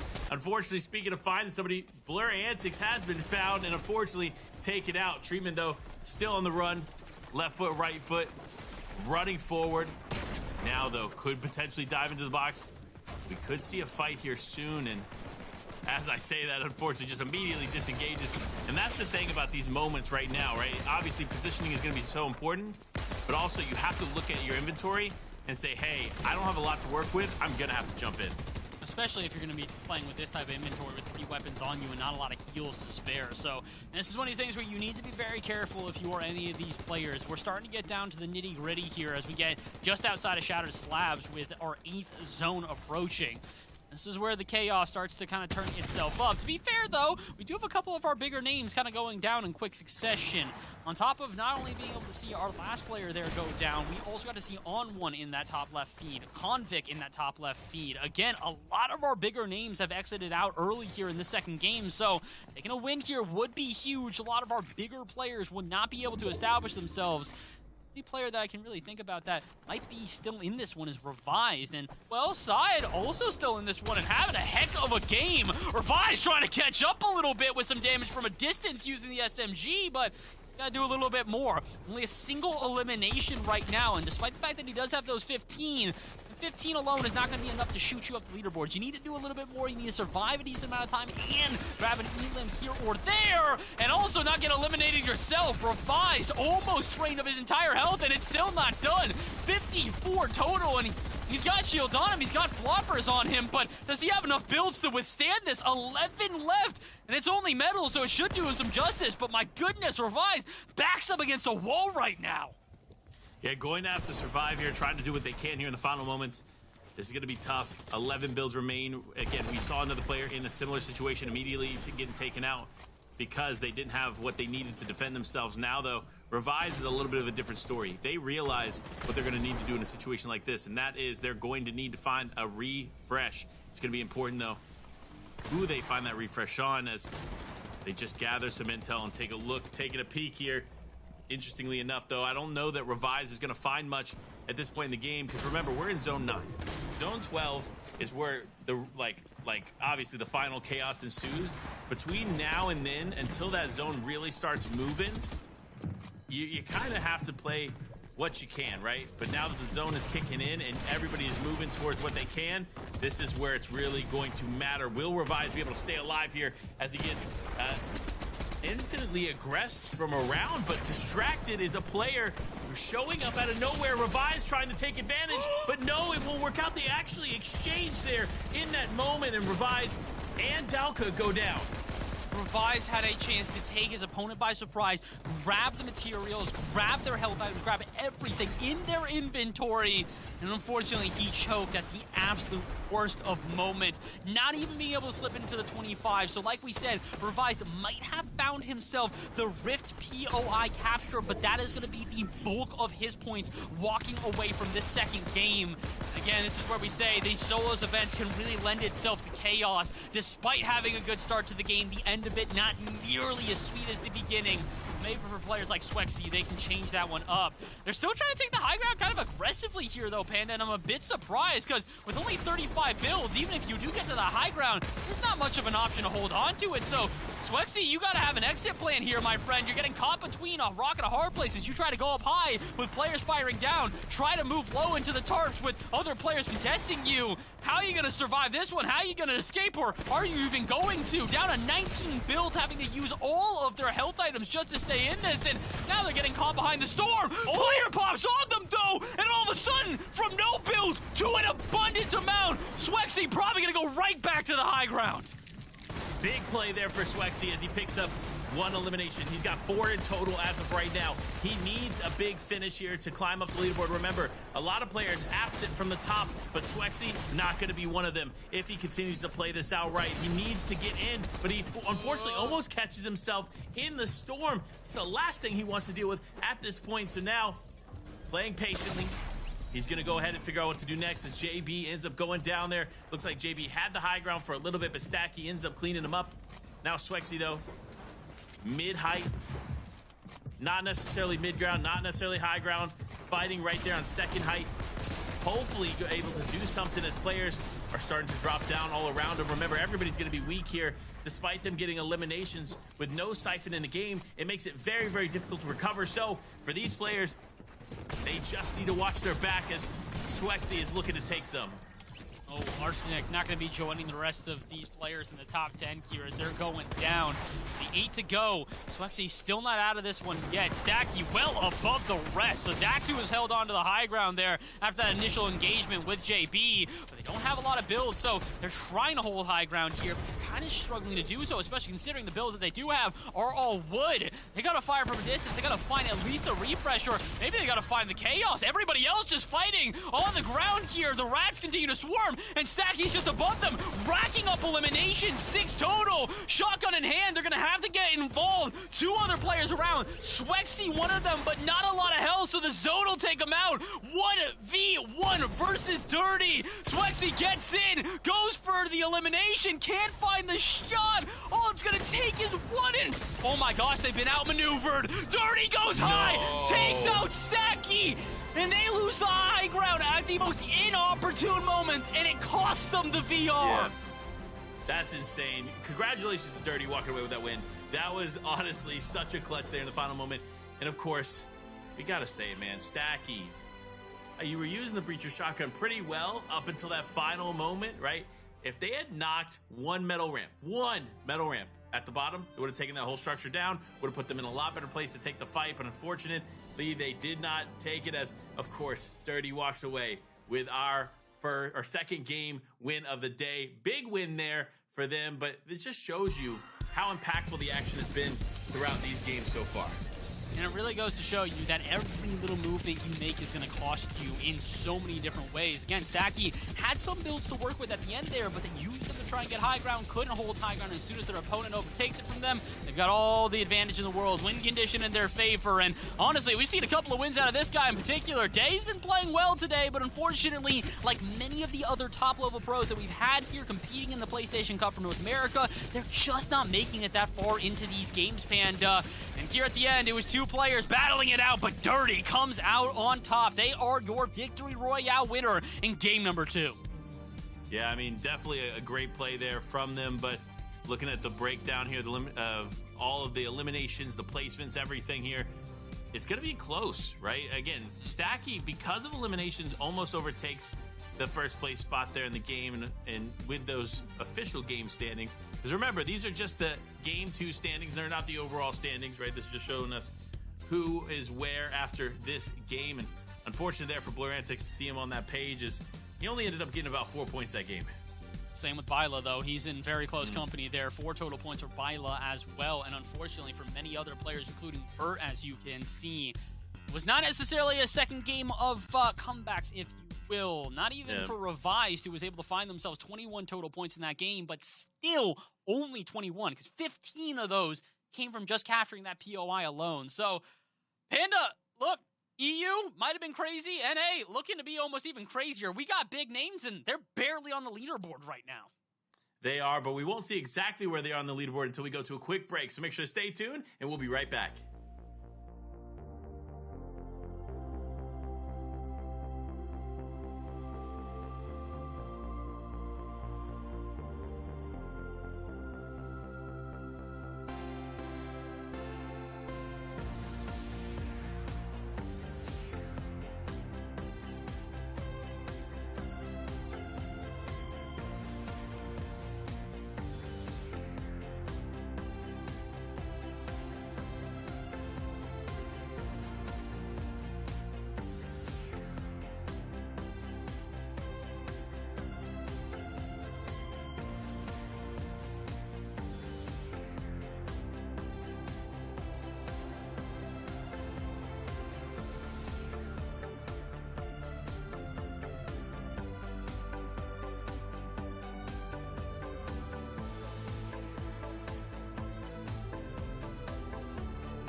Welcome back, everyone, to the Fortnite PlayStation Cup. Again, Panda and Bass, of course, breaking down 2 games for you, 4 more to go, and the action is just heating up. Of course, a lot of absent names from the top of the leaderboard, but a lot of new names stepping up to the plate. So Bass, let's break it down. Well, still in first place is going to be JB. They took the victory royale in game number 1, and that has kept them there. But they are not uncontested. Swexy, we saw them popping off in game 2, and it earned them first place as well. They are currently both tied at 49 points, but they are not far away from the rest of the pack. As you can see, the top 10 all within 20 points of each other, and even outside of that, it is still very close. The big thing to notice, though, only one really prominent name here within our top 10, and that is Convict. They are the only professional player that we can say has really kept up the consistency here tonight. Yeah, I definitely agree here. A lot of the big names absent from the top, but again, it's only 2 games in. A lot more still yet to play. We'll see if any of these other big names can step up to the plate here in a big way as we go straight into game 3, almost to the halfway mark here. We got to say this, right? These games have not disappointed thus far, and I love seeing some of these newer players or some of these players who haven't had their day in the sunshine get that spotlight. I love to see it. Again, this is what PlayStation Cups are all about. Some of these players that don't necessarily get to compete in all of these different events, what they do have is a console. They have a PlayStation. They have something to work with, and they can play off of that and prove themselves that if you give them the chance, they'll do incredible things. And, well, about to do incredible things yet again. Game number 3 here. Panda, after this, it'll be the halfway point for the night. So if you don't necessarily start to feel yourself by the end of this one, might be a little too late. You're absolutely right, but I will say this, with the, I don't want to say lack of points that we've seen in the first 2 games, but the low point threshold here for the top is definitely not only an alarm for me, but also a red flag for the players, because they know now if they can have a big game, they can easily climb back up into it. Remember, we saw earlier with the same format in 0 builds, a player get 50 points in one game. Right now, first and second are 49 and 48 points, and that's after 2 games. So, again, this format applies to everyone. You land off the drop, you get 2 eliminations, right? This is kind of the perfect blend of events that could potentially go your way, right? Then you go for the Rift Island. That's 15 points, right? So, right there, you're at, what is that, 18 points in total? Once you get those 18 points, or actually 19 points, my apologies. 19 points right there. Then you go for the win. That's 30 points, right? So add those together, and what do you have? You have 49 points. Again, that is what first place has right now, but you can get that in one game with 2 eliminations, the capture point, and of course, the win. I mean, we even saw that come into a huge effect in what I would say was our final game of you there. Again, going into that 131 first place, our second place player in Luis was only at 90 points. They ended up finishing 133, gaining 43 points in a single game. So you don't necessarily need to be able to get that 50-plus point game. You just need to have a good enough game that it puts you back in contention, gets you close, and then you can work from there. Fortunately for Revised, that is not going to happen. 3rd game in a row, we see them exit out early. That has got to be heartbreaking for Revised. Tough. Honestly, it's really tough to see. Not only for Revised, but for us, man. We went into this hyping this man up. And unfortunately, just not going to be able to capitalize on it, at least in the first half of the games. We'll see what can play out there for the second half, but JB now still in this one, doing a good job of capturing what metal you can find here in Slappy Shores, because, again, it's very, very limited across the map, and we'll see how they can capitalize not only on the metal, but, of course, their entire game and the lead that they have as of now. Even though it's not a significant one, he definitely has that first place spot so far, so keep a close eye on them as these games continue on. But Slappy Shores, while it is the hot drop right now on the map, it is not really an actual hot drop. There is only like 2 players here, maybe 3 players right there looming on the outside, so not too much action going to take place here, because most likely they're just going to split what they can. Yeah, that's pretty much what it is, especially for POIs like this, where it's a little bit more wide of POI, a little bit more room to work with. You're not necessarily going to try and take those early fights just because it's not really worth it. Although if I'm being very frank here, I've been surprised at how uncontested some of those POIs have been. You just saw that with Kinjutsu Crossing. There were only 2 players that really were around it, and both of them kind of on the outskirts as well. So players, I think, starting to settle down into that more safe approach. We talked about this earlier, that because this is a solos event, you only get 1 life to work with. You don't necessarily have the ability to play a little bit sloppy, because if you do, that could be the end of your run for a game. And Dolka seems to know that. They're against XYOT. Think that they might just be able to finish the job. Player in front of them, shotgun gonna take him out. That's an early elimination for Dolka. That's gonna do him a lot of big favors. Big favors indeed, but a big punishment as well, as Dalka was one of those players that we were watching closely, and of course, they ended up fighting Revive, simultaneously eliminating one another. Though this game will be different, as they're still in it and Revive is not. But nevertheless, we'll see what Delka can do. Limited inventory as of right now, but it's still very, very early. So this fight is about to take place as this team, or this player, has progressed forward and is looking to get involved. Happy at this point, just kind of hoping to, I would say, a little bit of safety here up in the north, as it's like they're just outside of Brutal Bastion, and there's a couple other players all around them lurking. Yeah, that's what I was thinking about here. A lot of players just kind of had their eyes on him. My gosh. Really can't escape. He's moving 5 feet and immediately getting drained of literally all of their shields. It's a little bit difficult here, Panda. I'm not sure what they're supposed to do here, as Rappy has had a really good day so far. 42 points puts them within our top 10, but unfortunately for them, they might be going out first 10 here in our second game. Maybe somebody else is going to go out first. Joe spams you, finding themselves in a 1v1 here against the Ben X, who is kind of on the ropes. One more shot just might be enough to do him in and send him home, and I feel like Joe's doing whatever they can over and over again, breaking down walls. You gotta feel for him at a certain point. The Storm might take out Ben X before they do. Yeah, you need to be careful here, depending on how this plays out. If Joe at least got 1 shot on him, he'll be fine, but nevertheless, you want to take the elimination for yourself. You don't want to let the Storm take it for you. But also, looking at the zone here, Joe does not have health, which means he either has to disengage or find something to work with, and sure enough, that's exactly what he's going to go for. He's securing himself the med kit, which allows him to guarantee that he can make it into zone, pending he wins this fight with Ben. That's a very big asterisk being put on this fight right now, especially considering the fact that he's also now just allowed Ben to heal back on up. Dude's at 100 health and 100 shields. He's got actually not 100 health, excuse me, but 100 shields, so he's doing fine. He's doing a little bit better than Vert. Vert, again, another early exit there in the top left, as, again, unfortunately, it feels like so many of our usual professionals are being plagued by the solos game mode that is so unforgiving here, as this... I really expected it to settle down a little bit by the time we got to the halfway point here tonight, as we are about to... Well, not about to conclude, we are starting to conclude our first half of this NA gameplay. Unfortunately, it's really doing no favors for almost anybody. Like you said, low point totals for our front runners through the first 2 games means that this is still up for grabs for everybody.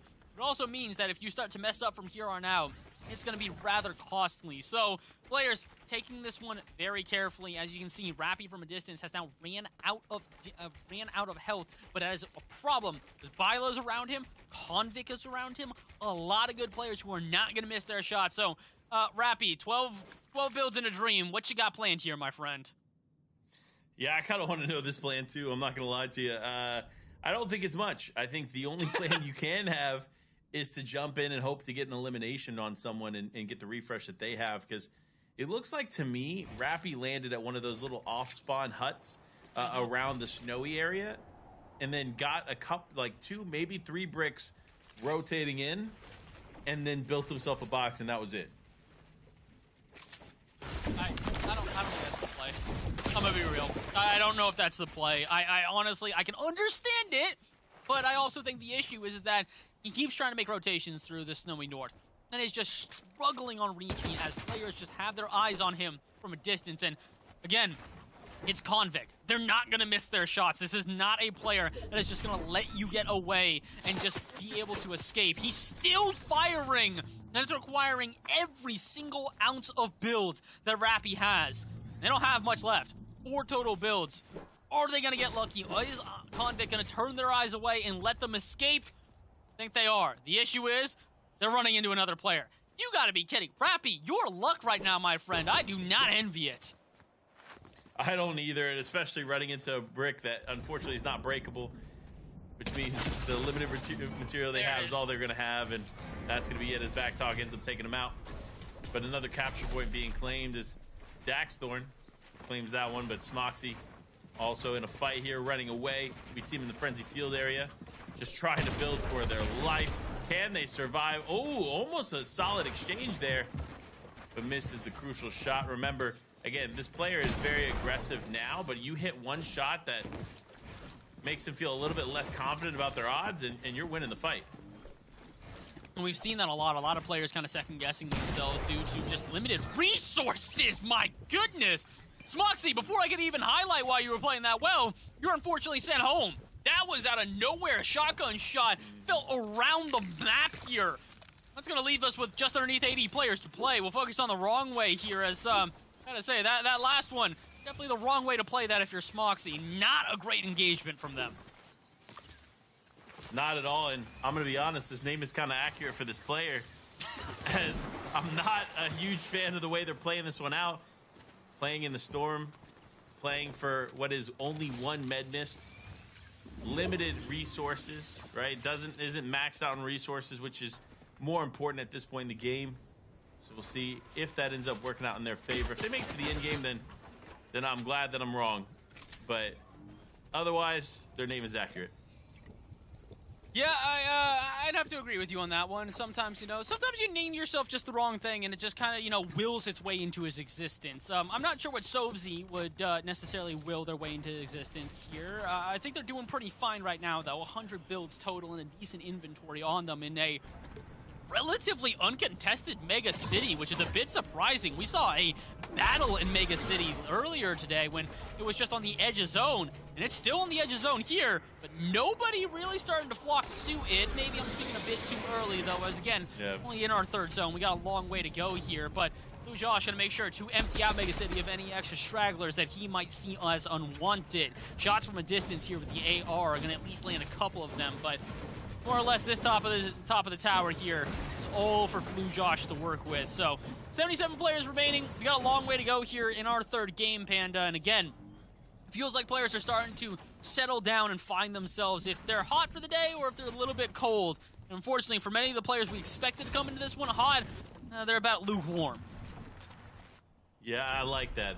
I like that analogy for sure. I think that's pretty accurate. And unfortunately for them, they're just not getting their strides. But fortunately for players like Stacky, who realistically has been in the scene for a bit, not necessarily a newcomer per se, but has shown up in a big way, placing in the top 5 as of right now, still finding success in this game too. So they're going to be a name to watch and going to be a contender for first place as Joe spams you.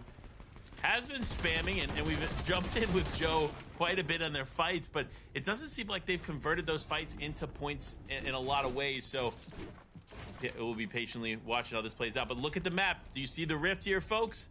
That means the island is getting ready to appear, and there are players already stacked up on the rift, ready to go. And of course, there it is. The island has appeared, and now we see, it looks like 4, maybe 5 people fighting for those 15 points.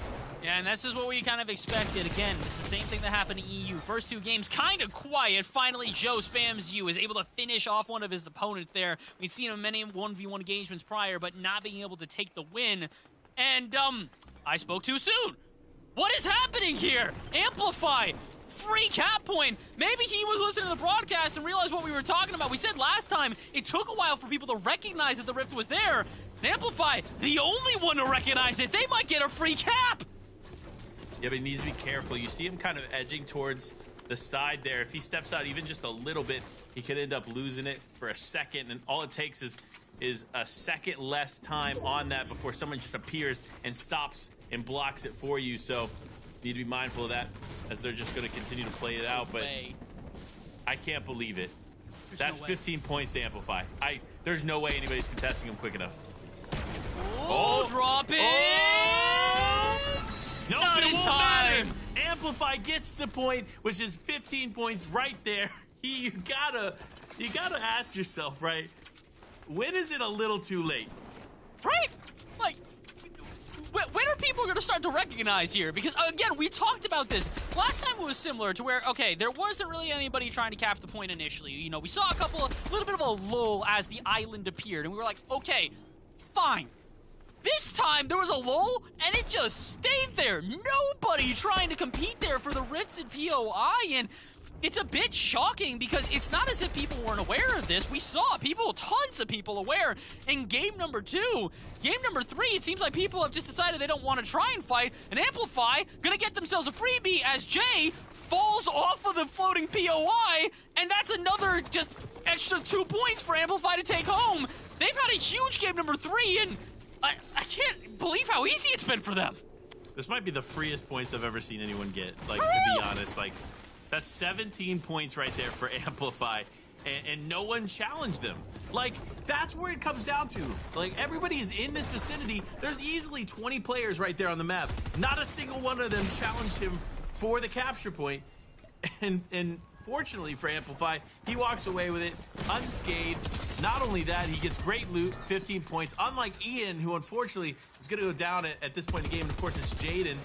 We saw them earlier. Now picking up another elimination to add to it. But again, this was an aggressive player, but not one that found themselves in the end game. So we'll have to watch closely if that aggression ends up picking up for them here in the second half. But as of now, it's not looking good, bruv.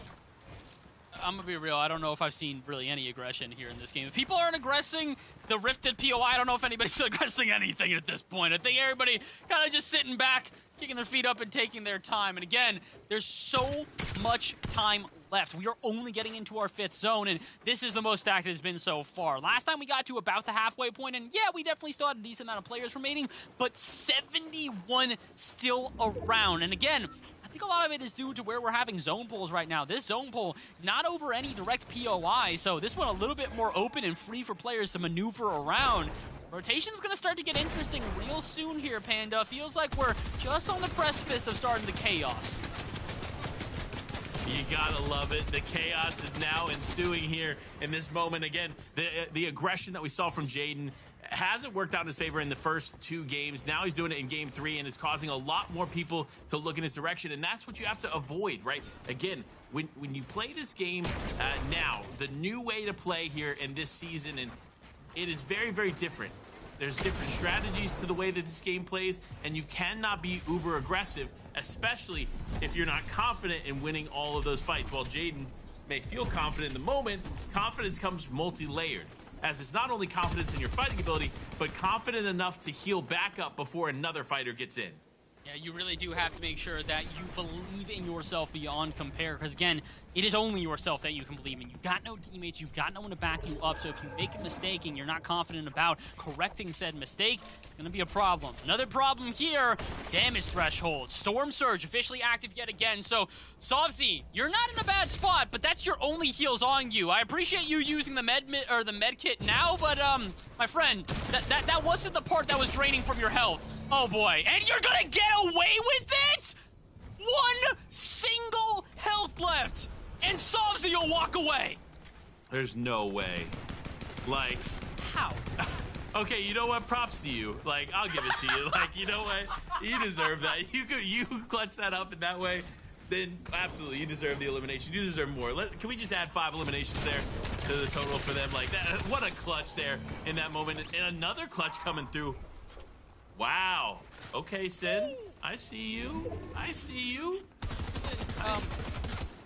You're only in the top 70, my friend. You got a little bit more to go before we can start bragging like that. Good thing is, though, this top 70 looking a bit more competitive. Byla actually popping up in the elimination feed in the right way this time. They find themselves an elim, and this is what we got to focus on. A lot of these players probably going to be using this third game as a turning around point. This is where you have to take all of the prep through the first couple of games and really put it together for a solid performance. And again, this is what most of these players are looking for here, is not that end-all be-all performance, not that rocket ship straight to the top of the leaderboard, but at least building blocks, stepping stones to work off with to continue their way up. So I like that. I like that we're starting to see a couple more players get involved here, popping up in that elimination feed, popping up just a little bit more involved in these fights.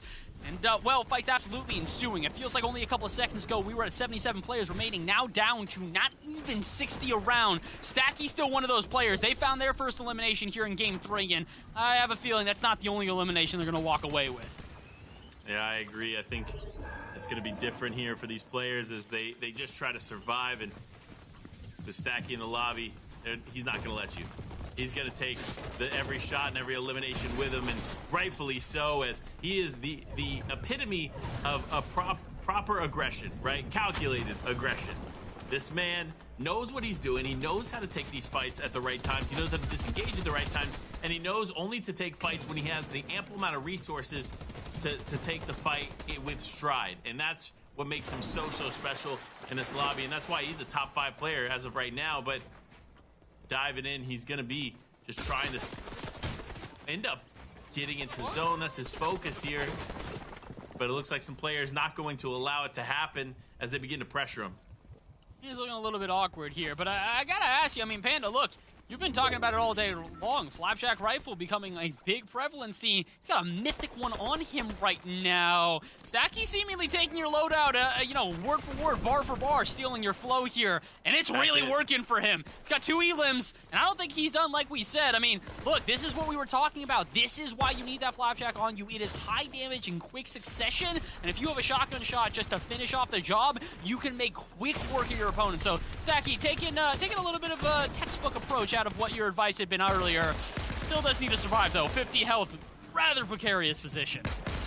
It is, and look who it is on his wall. It's actually Aoxy from earlier, playing multi-region cup. You love to see it. Shout out Aoxy, showed up here in NA. But of course, Byla now staying alive, doing what they can here. They do have 1 elimination on the board, like we saw earlier, but Byla is the type of player that they know how to play for positioning, and so that seems to be the focus here for them. However, they need to be mindful of their material. 61 builds is not enough to win this game, so they're going to have to find some soon. Yeah, they're going to have to find, I would imagine, a refresh off of another player here, because it looks like they are gearing up to try and go for the high ground, as looks like they're a little bit above the rest of their opponents, but can't do that with 61 build. So Byla needs to find at least 1 more elimination, steal the materials of whoever they end up eliminating, and then trying to make their plan go into action. Similarly, I think Day needs a plan right now. Rather barren inventory, no eliminations on him. The weight of the first couple games might be weighing on Day right now, just due to the fact that, again, he hasn't really shown himself up too much. He's been doing better than some of his other compatriots here who have not really been able to show up, but if he wants to be able to truly put himself to the top of this leaderboard, he needs a big game number 3, and he's not finding that here. The player who's been big all day long is Swexy. They find themselves late into game number 3 here as well, with a decent inventory on them, but no eliminations. A little bit different than what the Swexy we had seen before. Can they find themselves at least maybe an elimination here as we get down and into our 9th zone?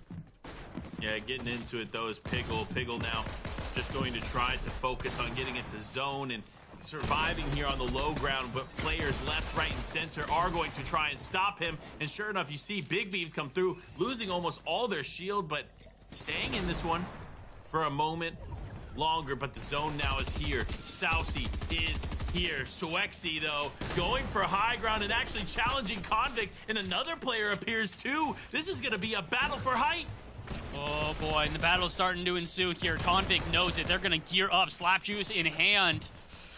Trying to figure out where exactly are their opponents. Yeah, he saw them run over them, but I think he might have lost track. He's also maybe gauging. Can he just take down all the builds above him real quick? I think not. Swexy, though, great position here, just barely above the rest of the competition. High ground in their favor. They also still need to get a couple more eliminations. Their single elimination so far is not going to be nearly enough to cement them at the top of the leaderboard here overall, despite them being relatively close. That's why they're hunting. Like you said, reach your shotgun in hand. Don't look for any shot from distance here. Pistol in hand too, and oh my goodness, they make quick work of Convict. Not able to finish off the job and get the elimination, but you can see Swexy not missing their shots right now. Not missing indeed as they continue pressing forward now. Maintaining high ground, Swexy has 60 builds, so a decent amount to work with for now, but it's obviously going to dwindle away quickly, especially with players like Alda Curry right there in the fold. But Swexy now is going to use, oh, here it is, the Breacher shotgun perfectly as Amplify actually sneaks up from behind. Remember, Amplify also got the checkpoint, so that is 15 points by themselves, and Amplify now challenging for height shows me that they're ready to win this game too. They're ready to win it, but their inventory is not. Only 25 builds to work with means they gotta be careful here as they try to take the high ground and almost get dropped to their absolute demise. Lucky that it wasn't a bit further of a fall, but going right back to the high ground again.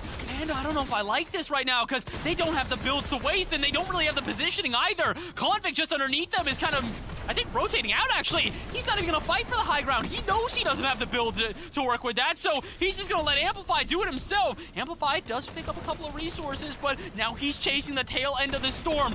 Not a lot of health to work with and gonna have to be forced away from the high ground. Same with many other players as the feed in the top left lights up. Yomi, Remington, Convict, and Byla all out. Those four not gonna continue here in game number 3. Yeah, this is going to be a tough end here for a lot of these players, but not for Swexy as he looks to pick up one onto Amplify. Doesn't quite get it, though. Now, though, dropping in could potentially fight this player, but just disengages instead. One build remains. Will Swexy be able to make something happen with it? It's going to be a close call as players like Wavy going down, too, almost instantly after getting Amplify down as Swexy, though, still in it for elimination, holding on for dear life, looks to turn this around and builds are no more. He needs to make a play for something. He needs whatever he can find here, unless a player comes to him. We could see it here, and sure enough, a couple players rotating from the backside. Could be a huge sign for him. We'll have to wait and see as there they appear. Can he convert it? No, Swexy is out. Surprisingly, that is Swexy's worst placement so far. A 3rd place and a 6th place means he's made top 10 every time, but that illustrious victory royale is just out of his grasp. But one of these 5 players, it is not. Silic here, 0 eliminations, 0 builds, barely any items on them. They're just trying to stay in this one as long as they can, and they're not recognizing the storm is taking them out as well. A quick 1-2, and we're down to our last 2. Nick versus Mystics. Mystics firing from a distance, has plenty of ammo, plenty of builds, anything to work with, but all they need is one shot, and the fall damage might do them in from almost 200 down to 15. They need to hit their shot, and they will. Nick not outlasting, and Mystics picks up the victory royale in game number 3. A great finish there for Mystics, and unfortunate for Nick, but you know what? That's the name of the game, right? You took low ground, you took the chance with it, you almost got the elim, but unfortunately was unable to convert it. So congratulations to Mystics, picking up game number 3, and we're officially now at the halfway mark. And of course, you already know, lots of things took place there in game number 3, and it all started with Daxon here getting that elimination and Amplify again, just easily claiming this spot. I still can't get over how easily that 15 points was added to their overall total. Dude, I really can't understand that. It's about as easy as me winning a foot race against my grandmother. I really don't understand this right now. That should never happen. You should never be able to get 15 points like that. Again, it is half of a VR. You need to be able to play that one just a little bit more carefully. And we did see some players attempt to eventually die, but it was well too late. You need to be more proactive. You need to be like Mystics here, getting in the pig with the muds and being able to dive in and take the fight to them. And as a result, Mystics walking away with a victory royale and the most points coming out of game 3. But look at that 11th place, right? You see 30 points on the total for Amplify. Again, that is basically a win's worth of points right there for Amplify, all because they got the checkpoint. So definitely keep an eye on them. Convict picking up 9 points there as well. Could be potential for them, but 24th day, Sean, another 7 points added, slowly creeping into what is a potential contention, but not necessarily striding ahead. No, not striding ahead, and unfortunately for many of our big names here tonight, they haven't exactly done that, but a lot of them are starting to pick up the pieces. Another player I do want to highlight, Batman Booga, finding himself a 6th place in game 2, and not a great performance in game number 3, but this is where it starts to come together. These players who had maybe taken a little while to pick up the pieces are starting to do exactly that, getting some momentum and starting to feel themselves a little bit more. But I still stand by saying, only really big name that we can say that has continually done well here tonight has been Convict. They find themselves 3rd place game 1, doesn't find a good game number 2, but 18th place in game 3 means they are still very much in this one. But the thing is if you're not in this one by this point, it's going to start to get a little bit rough. That is the halfway point for the night. From here on out, you got to be on your A game if you even want a chance at cresting that top 10. Yeah, and it really is going to come down to this. Who is going to be able to claim the most points in these final 3 and ultimately claim the top spot? $2,500 on the line for first place. A lot of money up for grabs across the board. And again, just for qualifying, you got $100. So definitely going to be paying close attention to what's happening there. But get ready, get set. Game 4 is almost here. But of course, for those at home, you might be wondering, how do I get involved with a PlayStation Cup? Well, don't worry. We got you covered. Compete.playstation.com is where it is at. Make sure to go check out all the information there on multiple titles, games, whatever you want is right there. All the information, of course, how to get involved in these PlayStation Cups for Fortnite and others. Definitely go check it out. Now, I will say this, right? I know this to be true. About a year, I want to say a year ago, maybe less than a year ago, we did a PlayStation Cup. And when we did the PlayStation Cup, we had a player in the chat who had never competed in a PlayStation Cup before. I know them now because they had followed. We'd had some conversations. Now they've competed in PlayStation Cups, and they've actually done well on the NA region. So listen, if you're just on the borderline of thinking about doing it, trust me, take the leap. Compete.playstation.com. Get involved. These PlayStation Cups are an incredible opportunity to showcase you all, the community. So get involved with this one. I can't wait to see which big name is going to climb up the leaderboard through PlayStation Cup next. Honestly, and on top of that, if you want to know when these PlayStation Cups are happening, if you want to be able to stay up to date on top of that, join the Discord. The Discord is going to be able to give you updates to all of the different competitions going on. So maybe you missed it and you went, oh man, I wish I had a reminder. Crazy thing. The Discord is there to help you out. So again, please do make sure to join up on the Discord, join up on compete.playstation.com, and also make sure to look out for all the other events that we've got going, rolling down below here. And well, speaking of events that are rolling in, we're rolling into game number 4 as well. Again, past the halfway point here for the PlayStation Cup on the night. And as we've said multiple times, if you haven't established yourself by now, this is more or less your last chance to do so. Because game 5 and 6, you can have a miraculous comeback, but if you're too far behind the pack by the time you turn that into that miraculous comeback, I don't know if I like your odds. Yeah, it might be a little too late, to be honest. But nevertheless, we'll see how it plays out for the remainder of these players as we get into the game. And again, we talked about mobility. We've talked about a lot of cool things coming into the new season. The one thing that's absent from the tournament playlist, and I know a lot of pros are probably happy about this, the Cybertron cannon. Could you imagine if we saw that in the gameplay right now, just destroying builds?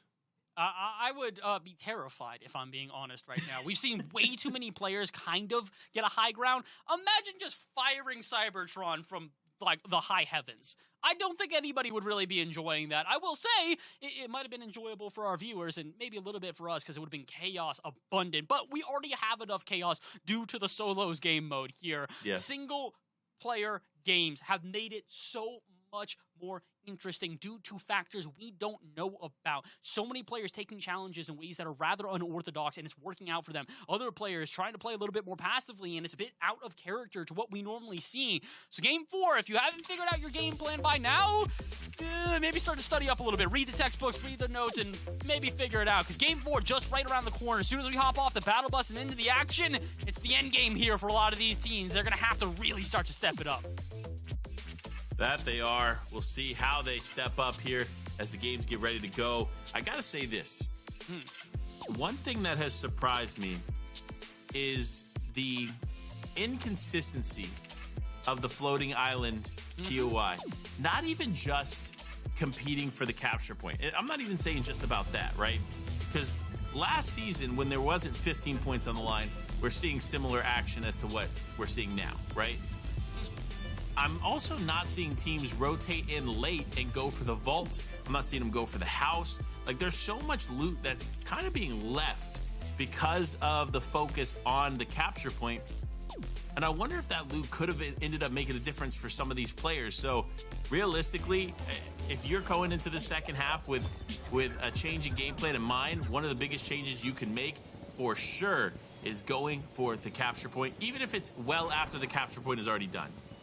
I would agree with you on that. It definitely feels like there's a lot of loot that has been missing from the multitude of these games, and we've really seen it come into effect at the very end of these games as well. A lot of players with scarcity when it comes to their health items, whether that be shields or direct health items like a med mist, like a med kit, like even bandages. And I know we're not really seeing anybody pick them up, but still very important to at least have some sort of health item on you to work with in those end games, because we've seen too many players pressed up against a box with barely any health and no way to escape it. So be careful. It feels like a lot of players still kind of playing on edge right now, not necessarily focusing and prioritizing their resources as much as they should, and that's showing itself in a plethora of different ways, like we said. But the good thing is, game number 4, chance for them to change that up. Maybe a chance for them to prioritize a different type of gameplay, prioritize a different style, and work with it as we continue on here. Because we're dropping into game 4, and already players starting to drop here. Only a handful of them, but it's some familiar names. Evil going down here as we get down to 96.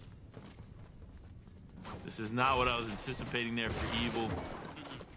Remember, Love Backwards, you already know, has played in several events here recently and has found some success. Again, not top 5 necessarily, but found some success, and unfortunately doesn't seem to be the case there for them. Same thing with Side, who has been one of the players that continually goes for the capture point there in Zone 4. Now down and out, so that's going to be one less player focused and locked in on that. So could be good for players like Dalka, who have tried to go for capture point and that hasn't quite gotten it yet, but has always been on the cusp. I will say, that's also going to open up the leaderboard a little bit here. Side coming into this game was in 3rd place overall, so a little bit shaky now, because that means that it's rather vulnerable, because again, like we've been talking about, not many players have been shooting up the leaderboard all that aggressively. It's been a lot more consistency beyond compare. So for Side to go out early here in game number 4 means that that 3rd place spot is wide open now for one of the other players underneath them who have stayed consistent to maybe overtake. The good thing is that, you know, they've got relatively enough points that they should be able to stay at least somewhat up towards the top of our leaderboard, but you never want to rely on your placements of prior. You want to be able to have that factor, be able to put your stamp on every one of these games, and Side unable to do that here in game 4. The good thing is, though, a lot of other players still around. 93 to go here as we settle into our first zone, and we'll say a lot more off-bus engagements, a lot more off-spawn fights than we were initially anticipating. Usually it's a little bit quiet to start. Not a lot of quiet here, a lot of gunfire more than anything else. That I can agree with. I definitely think we're seeing a change in the way the players are playing this one out as things continue to change. Ledez actually just tries to escape, but escaping from one player almost led them into another. Fortunately, they were quick to identify where these other players were. Now, though, going to have to try and just loot up where they can, but it looks like somebody else already getting the loot from them. But look at the builds. How have you gotten to this point and have so limited resources, right? Obviously, they did take a little bit of a fight, but I think even before trying to hit the pad, I would have at least tried to get 2, maybe 3 more builds than they had. At least something? They really had almost nothing on them here. A wall or 2 even, like... Yeah, they're still taking fights, too. I feel like if you're in that precarious of position, you don't want to try and engage other opponents and maybe invite more unwanted problems. But look, to each their own. They're doing a good job so far. Ledez here finding themselves all the way in 14th overall. So if it ain't broke, don't fix it. And it's working so far. They have found themselves a couple of good games in a row and have kept themselves up here. Another player who's been trying to do exactly that has been Aoxy, who doesn't seem to be in the best of positions right now. They do have a decent amount of build to work with, and they already have an elimination, but they want to try and stay further in this game. Looks like they're going to need another one. Remember, Aoxy, multi-region player right now. Played on Europe earlier for Zero Build. Played on NA for Standard BR. And that's the beautiful thing of the new setup for the PlayStation Cups is that it's multiple game modes, which means you can play multiple regions. So, cool little snippet of info for you all at home, but JBC... not necessarily a big fan of that info as they took a lot of damage here from an unsuspecting player. They were distracted. They're like, Panda, you're telling us too much information here. I got to focus on the game. Not really, though. They can't actually hear us. Nevertheless, though, they can hear us in like 5 minutes. As we know, all players, though, always have the broadcast on at all moments and are making sure to listen to our notes. It's the main thing that they're listening for. Forget the gameplay, forget the actually focusing. It's they need to hear what we have to say. Obviously, they just want to hear us like an audio podcast. Literally, exactly. That's what they're looking for. They're looking to focus on the auditory aspects of this event. And all jokes aside, I'm focusing on whatever is happening to Rappy right here. They are dangling over the water on the edge of this game, edge of this map, and are still outside the zone. This is a rather interesting fight, and this is even more interesting. What's happening here for Cow? He didn't say moo. True. If he had said moo, I think he won that. I'm gonna be honest. But nevertheless, Cow gonna heal up. I'm surprised this player is just gonna allow them to heal up and actually just completely disengages. A bit of an interesting play there, an interesting thought from them, but nevertheless, sometimes it's just better not to take the fight. But looking at Cal's inventory, if they had pressed that anymore, easily could have walked away the victors of that one, because with only 6 builds remaining, Cal wouldn't have been able to protect himself for much longer.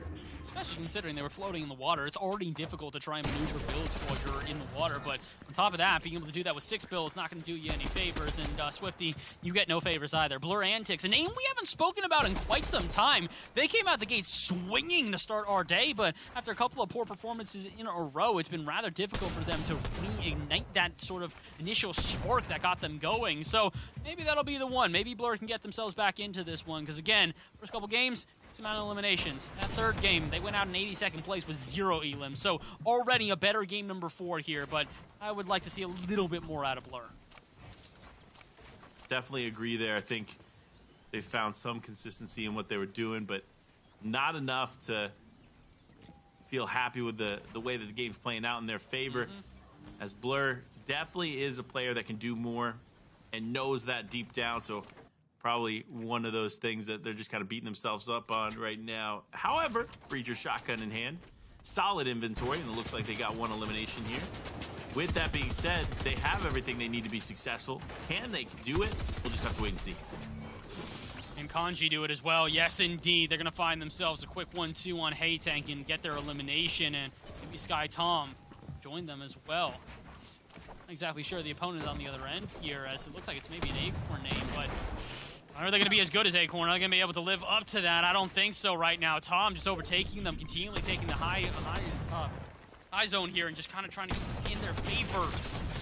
And I don't know, is it going to stay in their favor? Oh my goodness, a shotgun shot barely survives with 28 health to go. And again, continuing to get precarious here. Players start to throw caution to the wind. These 1v1 battles, definitely a little bit more difficult than before. Very, very risky, of course, for these players, but they're staying alive, so you can't knock them for that. However, though, Vila lighting up the elimination feed there against Treatment, picking up 1. Adam, though, just wants to stay alive. This player is not looking to allow that, though, as he ends up hitting the Mythic Munition Augment there in that moment. It's going to be good for them, as that is a huge advantage to have in the inventory. If you know how to use the pistol, and if you know the value of the pistol, you know why it's so important that Adam is holding that. I bet you, when this fight starts to really ensue, we're actually going to see Adam tank this fight, or take this elimination with the pistol. I would not be surprised. You know, that's an example of turning around and shooting. That is also true. We did warn about this in, I believe, game number 1. My advice was don't disengage a fight if you know you've got the advantage. And unfortunately for Adam, despite having the advantage, they just kind of hightailed it, showed their back to their opponents, and unfortunately the big red target that was painted on it did them no favors. So not exactly going to be able to come to fruition with what you were hoping for, and honestly I was kind of hoping for it as well. I really wanted to kind of up the pistol a little bit because it is one of my favorite weapons in this game, and unfortunately I guess I'll have to highlight that another day. It's okay. You know what? We're always here. We're always having fun. We can highlight it at some point, but here we go. Blur Antics making his way into the zone. Is going to have some shots coming up from behind. Needs to be really careful of this area, because remember, we talked about it before, but this area is essentially 1 level down from a majority of the map, right? So it's pretty significant advantages if players find themselves up on the icy area or the areas to the left, right, and south. Those areas kind of leave you open, right? The areas that Blur Antics are in, and of course Expert are in, because players can just come up from other POIs like Brutal Bastion and look down and just see you and take some shots. So you have to be mindful of the positioning here, especially for Blur Antics, right? You climb to the top of this building, you're instantly going to become the focus of players around you. So you have to be really, really careful when making those decisions. However, I will say, I know what Blur is doing. They're looking for, if you don't know, chat, they're looking for the new item that has come into those areas. They are actually plants that provide different things for you. You can actually knock them in the direction of other people, pop them for yourself, whatever is most comfortable for you. But you got to be careful. Some of them do damage, some of them don't. And of course, some of them give you shield. And that's what Blur's looking for. Yeah, those shield ones going to be very valuable just to not waste any resources. Like we talked about, health items, shield items have been a scarcity in late game, so being able to stack any of the ones that you do have and hold on to them for as long as you can is extremely valuable. And while we're pretty far away from the late game here with 76 players left and just closing in on our 4th zone, definitely still want to be very, very cautious about not wasting any of them for unnecessary reasons. Especially considering it looks like we might just be coming up on Storm Surge in a second here as well. Players going to have to start racking up that damage if they want to avoid getting struck by the lightning out of nowhere. So, Noah, one of those players I'd have to imagine is not really in a great position here. 75 total health, 2 small shields to work with, but outside of that, nothing else going in their favor, especially with low builds at only 5 total. So, getting a little bit scary, but it's also going to give us a little bit of a reprieve here. Rifted POI officially in here. The floating island going to show itself. Do we actually have people contested this time? Or is Arsenic going to get another freebie? There's no way we're going back-to-back with free POI captures. It looks like they're getting pressured from somewhere else, but they're not getting directly pressured, which means this should be pretty open for them. But no, Arsenic not prepared for this take. Look at the inventory. Only 30 builds in their inventory. This is not a good sign of them being prepared to take this, because remember, all you have to do is pressure these walls. Like, a player's coming up the zip line right now. All they have to do, pressure some of these walls. They're going to run out of material quick, and it is Revised. And Revised is on the HUD. Also, you see FN Parent landing in too, and that is Nick from the previous game that we saw find their way to the end, but oh, there it is. Of course, Revised gets there just in the nick of time, no pun intended, as he now pressures the wall, tries to take over as much of this as he can. Control is going to be a huge factor for him, as now Arsenic has actually lost both this wall and the ramp underneath him. So if he drops down for whatever reason or gets broken down, like we see there, he could end up getting caught out by Revised. Though Arsenic now, they're playing wall-to-wall, box-to-box, as now they create some separation amongst themselves, but Revised being super careful to watch for the white line. He knows that if he leaves this, even if he leaves it for a moment, Arsenic could end up winning it. I will say the only advantage he really does have right now is the fact that he does also have CZ, I think, just a little bit above him, or at least to the side. So I think this is not just a one-on-one battle right now. It looks like it's a one-on-one battle here, and I'm happy to see it. I did not want to have a second time in a row where this POI just goes uncontested and it's a free 15 points for whoever happens to get there first. So shout out to Revive for contesting it, and shout out to ZZ for coming in late and still being willing to fight here. He has the guts. This is going to pay off, as, again, we saw this before. It really does sometimes just turn into a stalemate where everybody's kind of just waiting it out, forcing each other to move away, but here comes the really revealing point. 4th zone officially ended, and this time we are not going to see this floating POI. The floating island will not be within the next zone. So now this is cause for concern for all the players here. Who's willing to stick around and just weather the storm? And this is where what you talked about before, Panda, comes into play. Arsenic did not have an inventory for a long fight here. They've only got small pots on them. They've got 0 builds to work with, or maybe at least a little bit of builds, but not nearly enough, 34 total. So it's going to get a little bit scary for all of these players. Who's going to outlast who, and who's going to have the guts to stick around? It's funny, too, if you looked at the house there, our last game champion from the floating POI, of course, here in the distance, that abstract there, going to wait and see if they can slip in as well. With all these players fighting, 5 people are located on the island as of now. It does look like some people may be coming up in the air, too, so for all these players, they need to be careful. CZ, though, just trying to get in it. Remember, Revive, look at how close it is to being complete. If Revives or CZ leave, this thing will be going off, and they will lose the point in a second. CZ, though, now actually so weak. Again, Revives needs to be careful. If Arsenic gets this POI for even just a second extra, it is all over. They can't afford to take any extra damage either. 0 health items on them, no shields, nothing to work with. So Revive's got to take every one of these attacks very carefully, and Question is, now the zone is closing in on them, the store's overtaken. Yeah, that's the smarter move. Revise wants those 15 points, but he also would prefer to stay in this game a little bit longer, so he's going to have to back out, maybe try to find some health items, which we'll just give this one to Arsenic. If not for CZ, never mind! CZ backs up by only a couple of feet, and oh, you can even see the anger in them. They immediately start trying to challenge Arsenic, but CZ, my friend, it's a little too late. You've given Arsenic the free points and an elimination. Overstayed their welcome, and it's going to come back to bite them. CZ, I literally said it multiple times, right? Obviously, they can't hear me like calling out to them and screaming to them like, if you leave this POI, if you leave the capture point even for a second or two, he will be able to get it. That's how close he was when Revise showed up to take the fight, and sure enough, Arsenic gonna walk away with that one, and good on him for being able to be just so consistent. I'm actually surprised Revise didn't wait longer, and of course it's actually his demise because Revise has gone down there in the feed. So honestly, at this point, he should have just taken the fight. I would agree with you on that one. Unfortunately, he was stuck between a rock and a hard place. Man did not have any inventory or no business really being in that fight there. And honestly, it's better to at least go down with a little bit of a war cry rather than a whimper, and that's not exactly what we found. Arsenic, though, in a great position right now. They found themselves with, I believe it was a slurp juice they can use, so now they're just kind of gliding into the zone while still healing up. Although they did stop there, I wasn't sure. Did they make it in, or did we just see them get eliminated? I'm thinking that Arsenic just got absolutely drilled out of the air, and that might have been the only thing that they did this game was get that cap.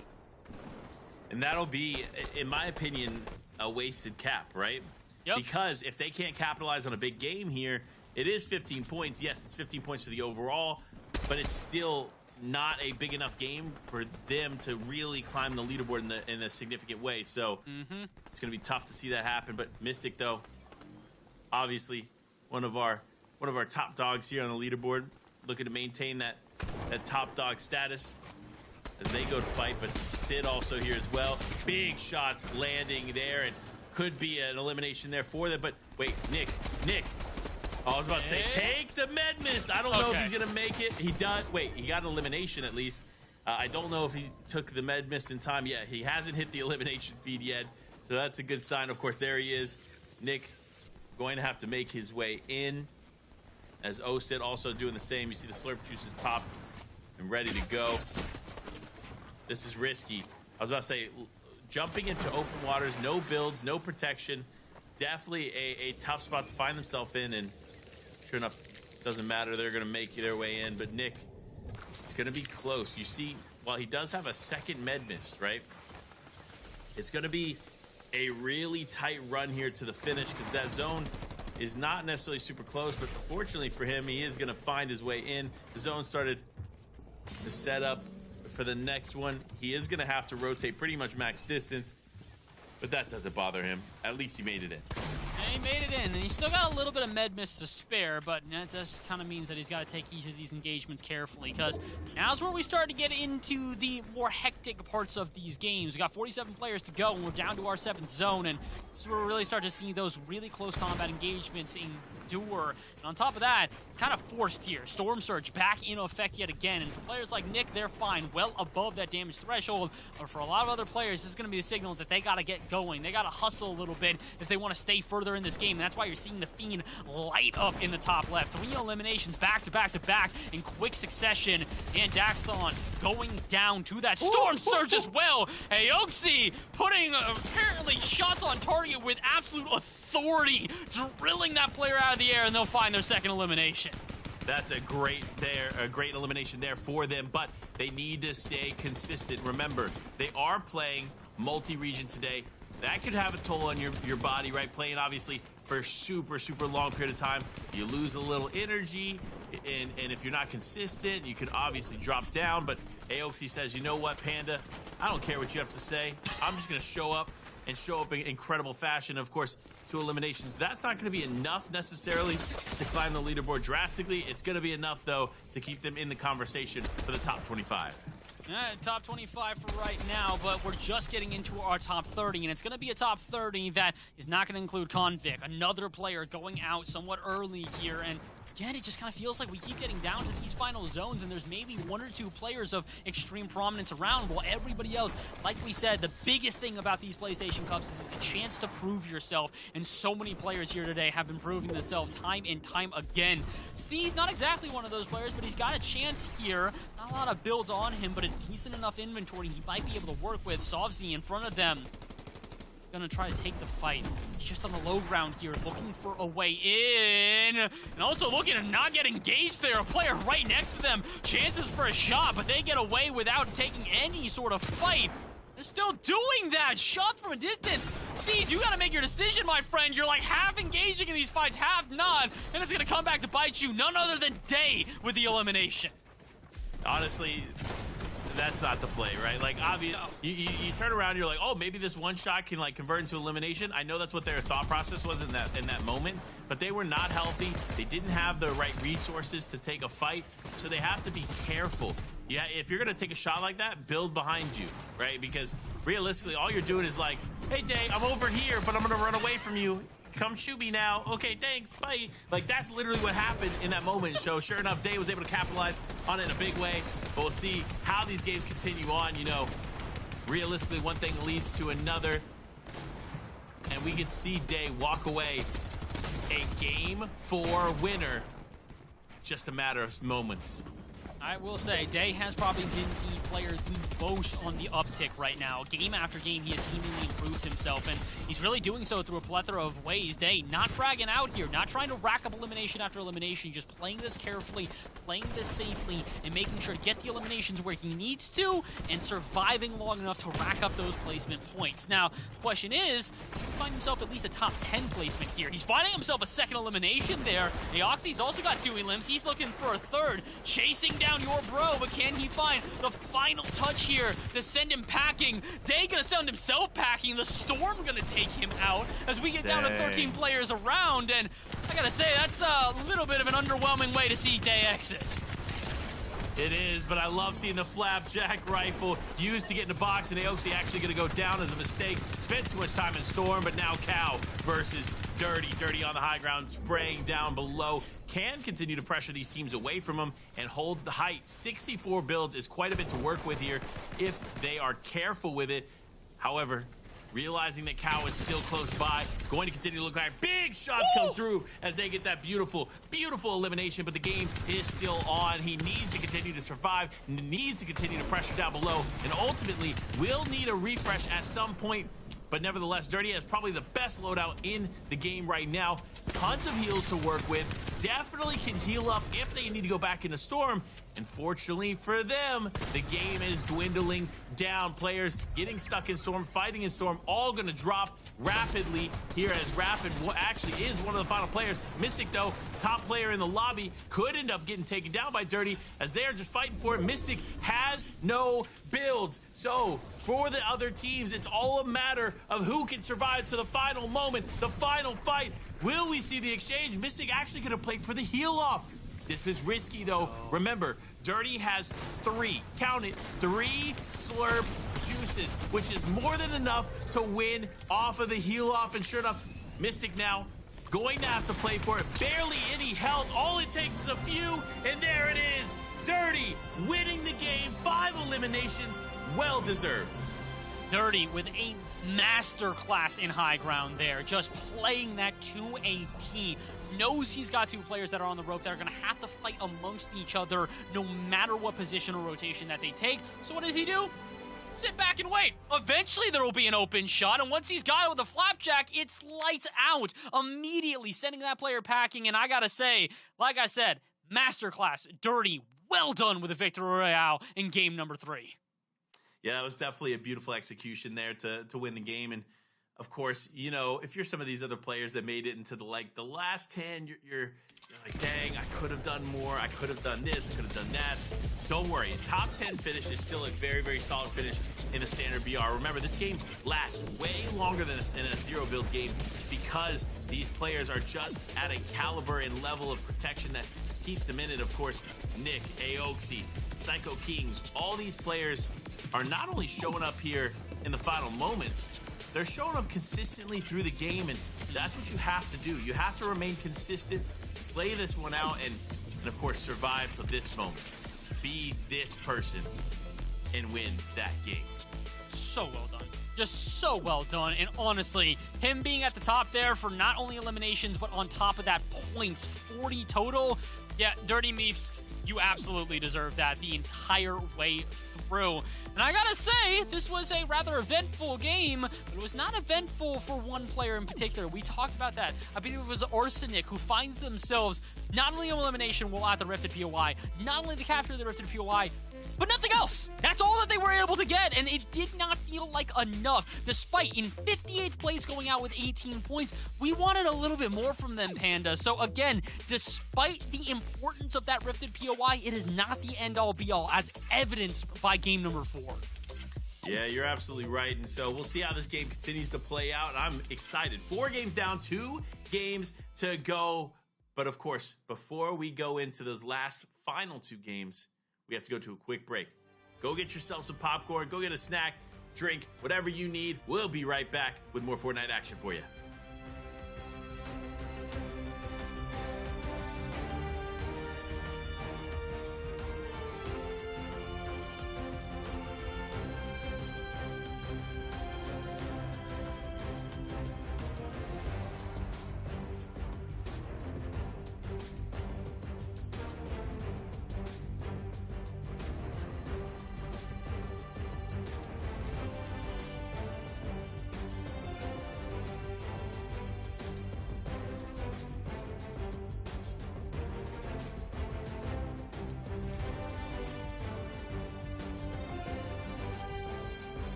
Here it is, folks. It's the final moments of the Fortnite PlayStation Cup. 2 games remain here in the NA region. Will we see an absolute brawl for the final spot?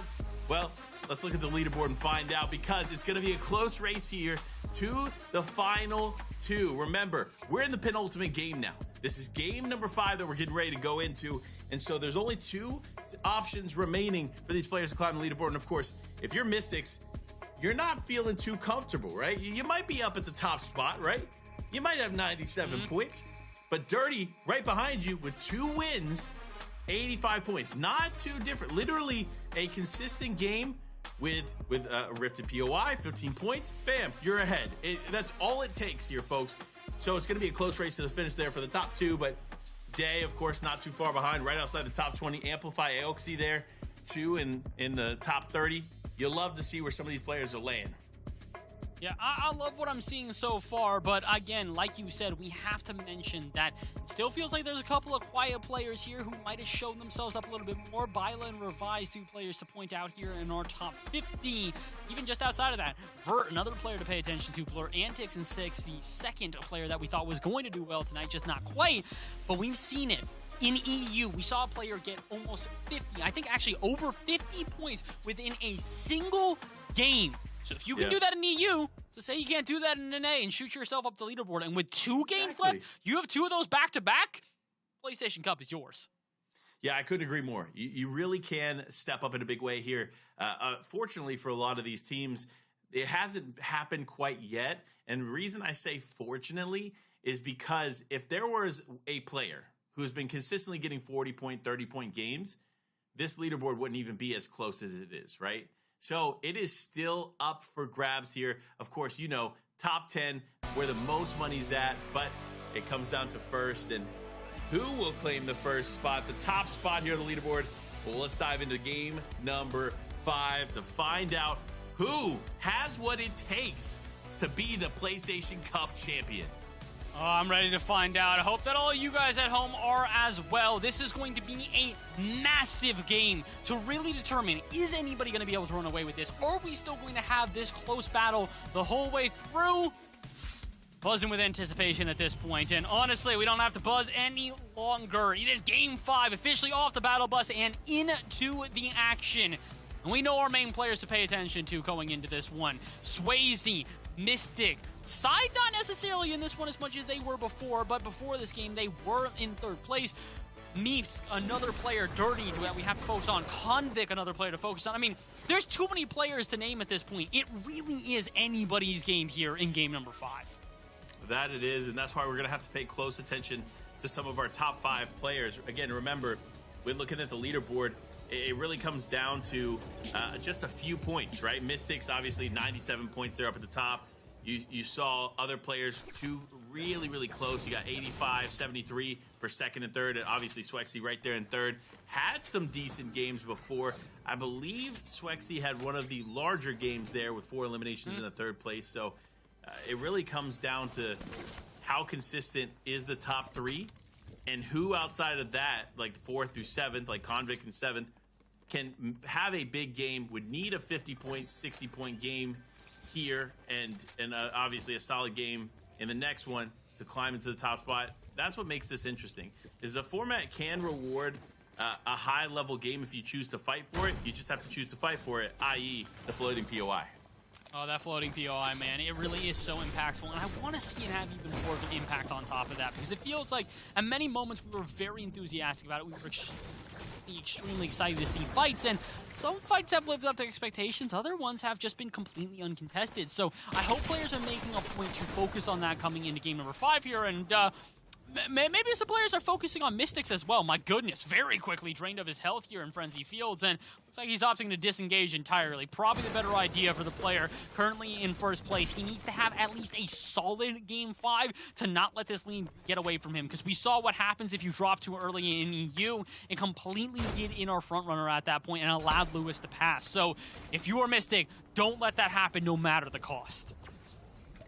Yeah, you got to be careful. You can't go down here.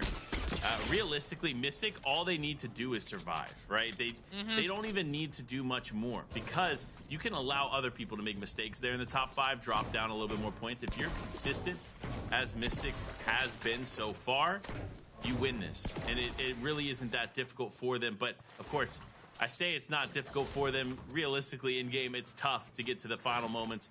We'll have to wait and see how it plays this out. But no, he doesn't know. Another player right there. This could be doom for Mystics if he's not careful. Fortunately, though, does survive a random onslaught for a moment, and he takes it. But no, immediately gets eliminated from the window. Prodigy cleans him up, and that's going to be our 1st place player down early in this game. That is his worst placement by a long shot. He's got to be at least thankful he gets himself the elimination there, but as the only thing to be happy about in that game. Prior to that, Mystic's worst game was 23rd. Not a single placement outside the top 25, and the rest of his placements, all top 5. 5th place, 1st place, 2nd place, but now unfortunately an exit before we even get into our first zone. Mystics gotta be kicking himself for that right now.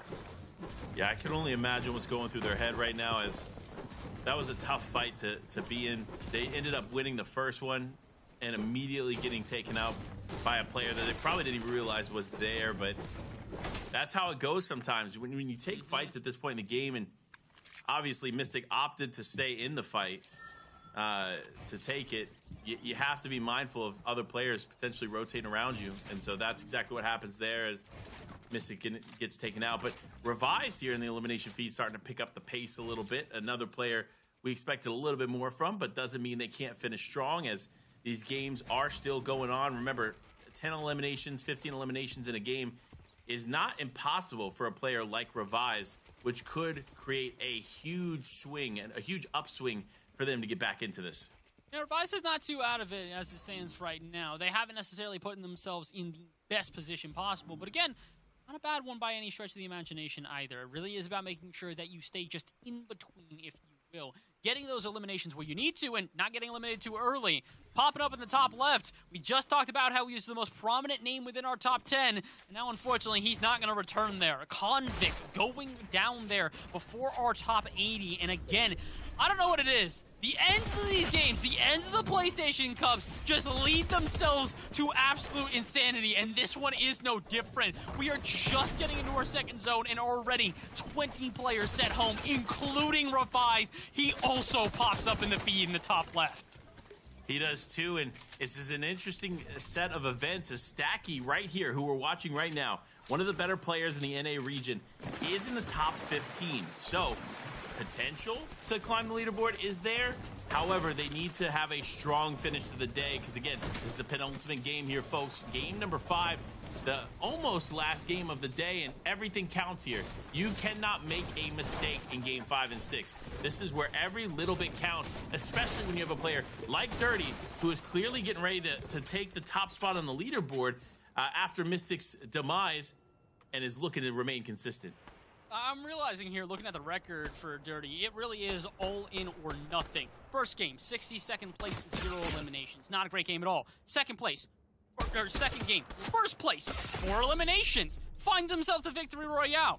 And then again, 34th place, 1 elimination. Not a good game. And then back to first place, 5 eliminations. It is make or break for this player. This is the very definition of full send, and they might need to be careful. That was actually an exchange on both sides. Both players taking a second to retreat as JB and Dirty just absolutely nailing their shots. Yeah, it's definitely a risky fight to take at that point, and fortunately for them, they do have the heals to kind of make that exchange and then back up and hopefully survive. But realistically, they're not too far away from one another. It wouldn't take much for them to get into a continued fight, so we'll keep an eye on that, as that could potentially break out here. And realistically, Dirty does have, in my opinion, some advantages. They do have the same amount of heals, right, between the two of them. Dirty does have a better shotgun, which, mind you, most of these fights are going to take place a little bit closer. And JBC only winning in the AR category is not enough for me to just sway the fight in their direction. But more top teams fighting here. That is actually Swexy, who going into this game was in 3rd place, also hunting for the top spot, and they're all fighting in the same place, but not fighting each other yet. This could sway at any moment, so we'll pay close attention to see what happens in this fight next. Yeah, I have a feeling that if you're not paying close attention here, you're going to get caught off guard. Again, a lot of these fights happening within the blink of an eye, and I don't think Swexy is any exception to that. Yeah, just going for the slurp truck there, maybe just giving a quick refresh and also preventing his opponents from maybe taking that as well. But I don't necessarily like how long they're lurking around Slappy Shores here. Not necessarily forced out of Slappy Shores by any stretch of the imagination, but like you said, a lot of players lurking here, a lot of players that are hungry for those eliminations and want a chance to try and propel themselves up the leaderboard here in Game 5 by any means necessary. So, Swexy, you got pretty much a full inventory at this point, my friend. Might be time to start rotating into zone and setting yourself up for the long game here. And I think that Dirty's going to do the exact same thing as well. Good inventory on them, tons of heals, tons to work with, and well, one player that is absolutely taking that advice and ran with it is your bro Ken. Ken in a good position right now, I believe, sitting in 4th place overall. But like we said, with our first place player going down so early, that top 5 is up for grabs for literally anybody within it. I could agree more. I think realistically, there's so much up for grabs. So many players right here in the fold and in positions to take it all home. And we'll see how Ken can do in a situation like this. Remember, this is one player that has been relatively consistent throughout the day. 68 points is no easy task, of course, for them. Remember, that's roughly in the top 10 and could continue to elevate them as the game continues on. But Swexy, if they have anything to say about it, they can end up stopping the force, and that would be our 2nd and 3rd place teams going into this game. Was going head-to-head for a moment. Unfortunately, looks like they're just going to disengage. Swexy going to focus more on Pickle over there. But man, that could have been an interesting fight. It always seems to happen that way, where we just think that we're going to start to get to a little bit of normalcy, and then all of our top players just start fighting each other. I don't know what it is with PlayStation Cups, but that will not be the first time it happens, and it definitely will not be the last one here. But looks like they're going to at least disengage for a moment longer here, as Dirty just kind of picking up the pieces here at Slappy Shores. I'm not sure what they're hunting for, as they have a pretty full inventory, maybe just trying to grab some extra ammo for the road, but my friend, you've got yourself full builds. You've got tons of health to work with. Honestly, at this point, it's about starting to try and make your rotation in and being prepared for the long fight ahead. Although, it's going to be a lot less lengthy than before. 67 players remain, and we're only at our 3rd zone. This game has been going by in the blink of an eye. Yeah, it just keeps going through as players dropping left and right. Arsenic picking up one there in the feed. Stacky also having an elimination on them. Remember, Stacky is one of those players that could be in contention for a top 5, even a top 3 finish, depending on how these 2 games play out. So we'll pay close attention to them and keep the ball rolling, making their way into Citadel. You know, interestingly enough, this is one of those POIs on the map that I personally avoid at all costs. Really? I will rotate far left and far right around the Citadel. The reason is there's a lot of open areas here, especially like the waterways that surround the Citadel. And the Citadel is literally a POI that sits way up in the sky. So every entrance into the Citadel leaves you wide open to get tagged up. And a lot of players, they'll land there and they're like, okay, cool, like I got the high ground, right? But you also have to leave the high ground at some point. And again, with no kinetic blades, no gravity hammers, no ODM gear, no way to really separate yourself away from the POI safely and quickly, you end up having to run across a bridge or swim across water. And guess what? You're just fully exposed. It makes sense. Honestly, the Citadel is a POI that I feel like has kind of fallen out of favor lately for that exact reason, especially with so many of the weapons that we have right now being able to do damage from a distance and in quick fashion. That flapjack rifle that you've been talking about really is a huge factor in moments like that, where you're just trying to take a leisurely stroll, avoid a POI, avoid a fight, and then all of a sudden, a couple of shots hit you in a row, you're drained of your health, you try and build back on up, and then that flapjack, like you said, just kind of drains all of your balls using the breach shotgun, whatever it takes to just eliminate any cover that you might have, and then quickly going in for the final elimination. So you don't really want to give yourself even that risk. Moving around is going to make it a bit difficult, but let's see if anybody takes the risk here for the Rifted POI. This time, multiple players dropping quickly. I think they have learned from their past mistakes. It's funny because this is like a mid-game objective, right? Obviously going for this, but I feel like we're kind of like having every game we have like a halftime show mid-game that we focus in on, and of course it is this island, right, and the players competing for it. So it's kind of cool the way that they've added this and the impact it has on the lobby.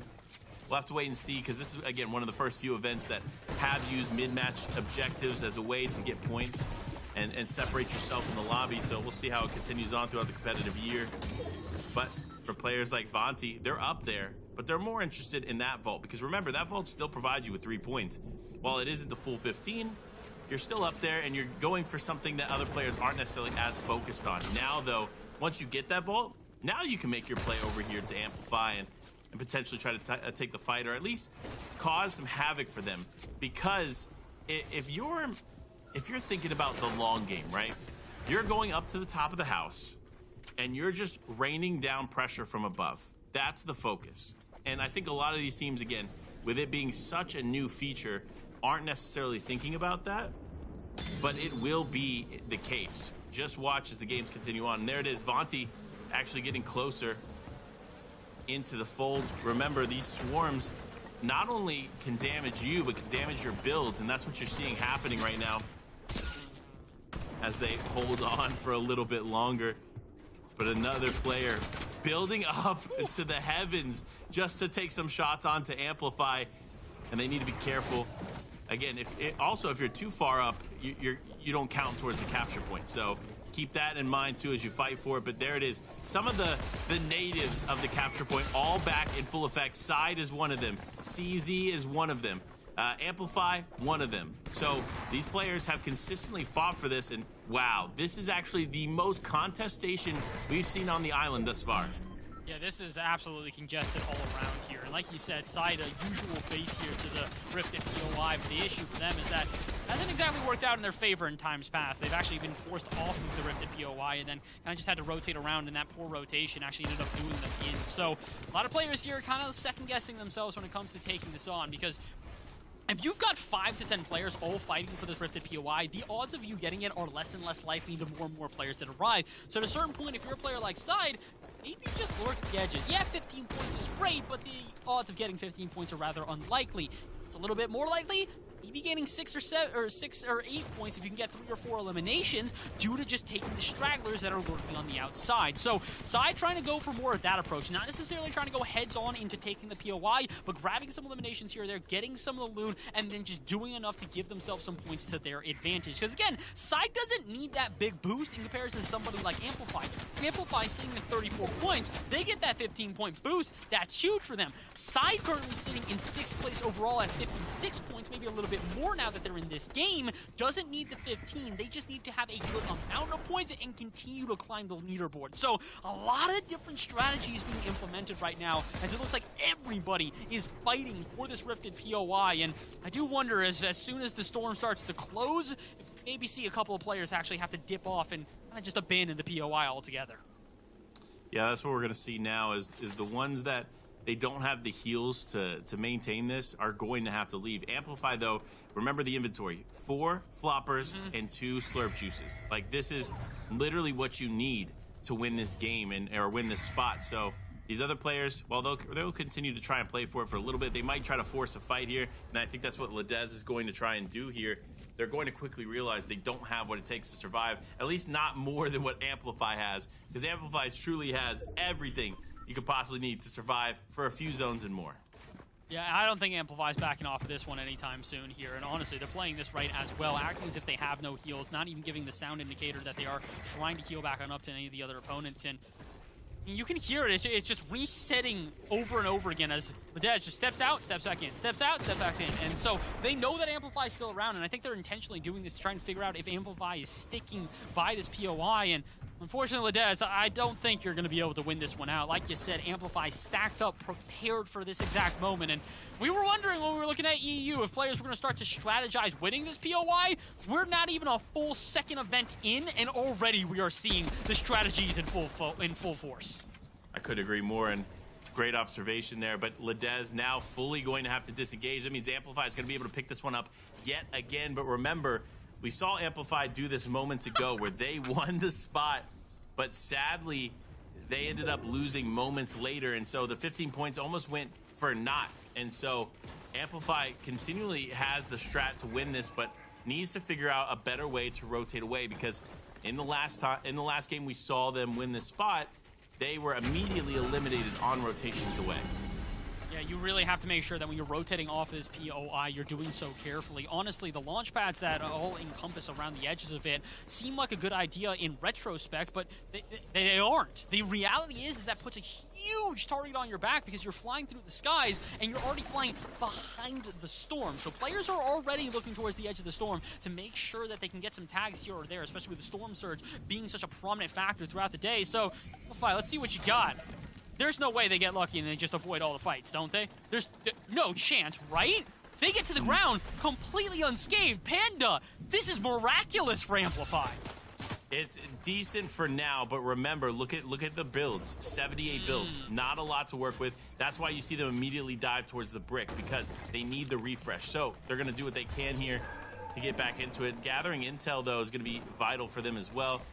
It does look like Surge was active for just a moment, and quickly an elimination came through, and that's actually Ledez picking up Epic Bros there in the elimination feed. Once was a fighter for the floating POI, now just getting elims where they can. So we'll see how this game continues on, but Stacky ends up going down. Prodigy picks that one up, and that's going to be one of our top 15, dropping relatively early. Yeah, Stacky not being able to stay too far into this game is not going to do them any favors, especially considering it's not just this game that makes it important. It's the fact that this is your final chance before the final game of the day. You want to put yourself in a good position going into Game 6 to not have to do too much to make it up the leaderboard. We see this many times past. I think one of my more prominent remembrances of this is looking at players like Aimred in collegiate events, where they kind of come into Game 6, you know, they're not in a great position, but they're not in a bad position, so what do? Leave it all out on the field. They just immediately dive into every box, key every player, just try to play as aggressive as possible. And the issue is when you have that type of mentality going into a Game 6, you leave yourself a lot more exposed, a lot more vulnerable than if you had maybe given yourself a little bit more of a safety net to fall back upon going into Game 6. So Stacky, not great that they're going out this early, but they are not probably in the worst position here. Again, we have to mention Mystics going out so early in this game that they're probably going to have to fight to regain their first place title going into Game 6. Yeah, fight for it indeed, as these players are playing it out. Your bro Ken still in this one. Remember, again, a top contender here for the top 10, and we'll see how they finish this one out, because every point is going to count here with how tight the leaderboard spread is. Of course, the only real separation was in first and second, ahead of third and down, but with first going down early, and I'm unsure of where second lies as of right now, this could be a solid end for them, but we'll have to watch and maintain some kind of understanding of who's still alive here. Of course, you've seen a lot of players already start to drop here in the top 10. More will come as this zone continues on. Day here still present. I love to see it here from him. Can he make something big happen? That's what we'll watch to find out. But also, Yayin, another player in contention for the top 50, just trying to survive. Just trying to make sure you can stay in this one as long as you can. It's kind of interesting to see the contrast here. We got to zone number 3, and we had like almost 30 players, I want to say, gone at this point. Then in order to get the next 30, we got to go all the way to zone number 8. It has been a rather passive change, and a lot of that I really do have to say is because of that Rifted POI. We saw so many players focusing on the Rifted POI, whether it's actually contesting for it, whether it's lurking on the outside, or waiting for stragglers to drop off of the island and go into a more vulnerable position. Now all of a sudden, though, we get back to the little bit of chaos here. Quickly, we see players dropping off there. Flew Josh, one of those players. Ledez now going home as well. And like we said, that is really bad. You want to get yourself in the best possible position going into Game 6. And unfortunately for a lot of these players, just looking to make a rotate here into this next zone, they're getting caught off guard and having to retry in the very next game. So third place confirmed, still in this one, it is Swexy. Now, just looking to stay alive here, doing a great job of gathering whatever intel they can here, but it's gonna be a mass play to survive. Breacher comes through, does get some damage, but not enough to convert that into an elimination. If they're careful though, they can wait methodically, and sure enough they will. Big play comes in, but they actually drop themselves, not realizing they don't have the full edge there, so not going to be a full elimination for them, but still alive nonetheless. Yeah, just kind of staying alive is the name of the game right now. Again, these boxes are going to continue to get closer and closer. Your proximity to other players are going to be, oh my goodness, more and more dangerous every single step that you make. And Swexy, unfortunately, feeling the full brunt of it. Multiple shots raining on. And although they've got a good inventory right now, Panda, the big issue was going to be their lack of build. Big issue for Dirty there is their lack of life. Going home here at the top 20, and that is a big opening now on our leaderboard. You love to see it here as Swexy just rotating in by himself. Can he make something happen? Big play, jumps into the box, gets another elimination, and the refresh he so desperately needed in this moment. But he needs to keep going. He needs to keep this momentum. He needs to make sure he stays alive moments longer. Ken, though, also on the front foot, looking to get into zone. Nice little augment play there, potentially to get hype, but no, almost misses it there. Does miss it there, but curve just below could end up being elimination for him. Swexy also still in this one, is going to opt to drop down. Interestingly enough, he does have a little bit of mats to challenge height, but still chooses to just go down. Better potential down there for him to get a refresh. It's a very scrappy endgame right now. A lot of scrappy inventories on top of that as well. Swexy, honestly, one of the better inventories we've seen so far here.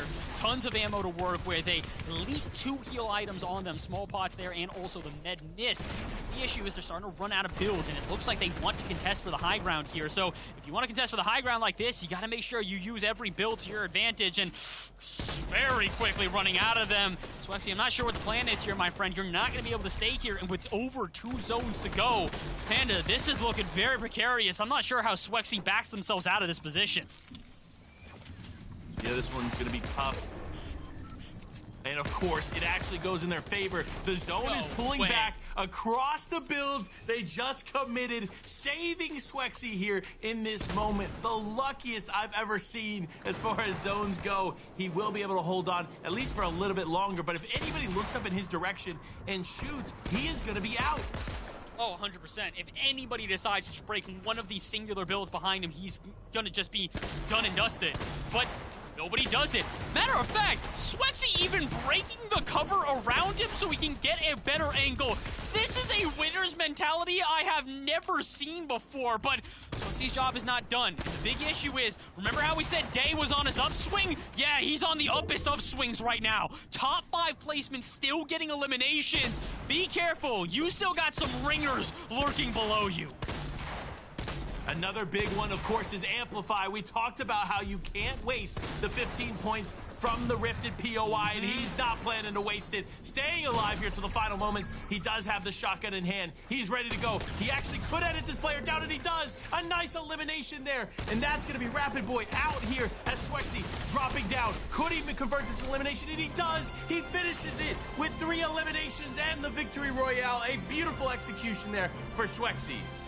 Look, I've said it once and I'll say it again. I'd rather be lucky than skillful. And although very skillfully played there at the end was Amplify, Swexy getting the zone to swing back in his favor, we should have known that was him from the very start. If you got that amount of luck on your side, you got a victory royale. Game 5 goes to Swexy.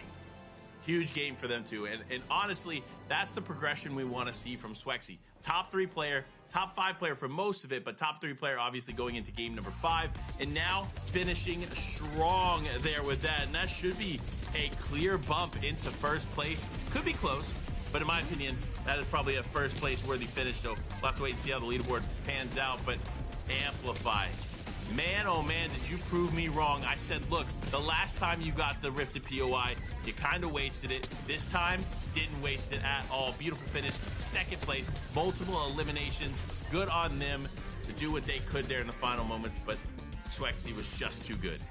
And the biggest thing about that is that they're also going to actually probably have more points, than Swexy. 48 total. So despite coming in second place, they had more eliminations and were able to get the POI capture. So almost 50 points. This is the 50-point game we were talking about. This might be the start of the comeback here for the night for Amplify.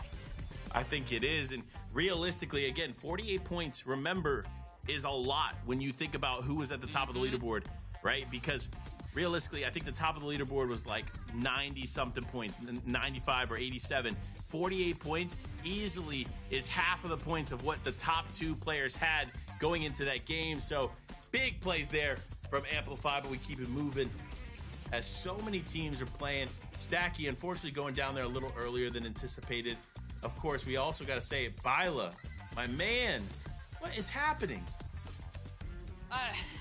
If I had the answer for you, I'd probably be a psychic at this point, because I cannot understand at all at this point. My crystal ball is giving me a million answers, and all of them still seem absolutely ridiculous. It feels like only a couple of the players that we came into this one with huge expectations for have really lived up to them. And even at that, they're still struggling here. We talked about it. Convict, he was in our top 10. He finished in 83rd in that game. So the only player right now I can truly say that I think is actually swinging swinging upwards and has an upwards trajectory to get to the level at which we are expecting is Day. Top 3 finish there, multiple eliminations. He's looking good. And although he's maybe a little bit too far outside of our top 10 for us to say that he's safe, if he has another big game in game number 6, we could see him rise to prominence here on the leaderboard. Yeah, listen, Day always has pop-off potential. He's one of the few players in the world that can just show up and like show out in a big way. Again, I'll never forget the days of Reverse Miro Day, where Reverse and Miro would literally just be playing together, rotating in. All of a sudden, they look back, they're like, where's Day? And Day's just 1v3ing trios all across the edge of the map. And that is just the type of player he is. When he shows up in big fashion, and that was a perfect example of it in Game 5. Job's not done yet, though, because that's only Game 5. We still have Game 6. We've got one last game here for the PlayStation Cup North America.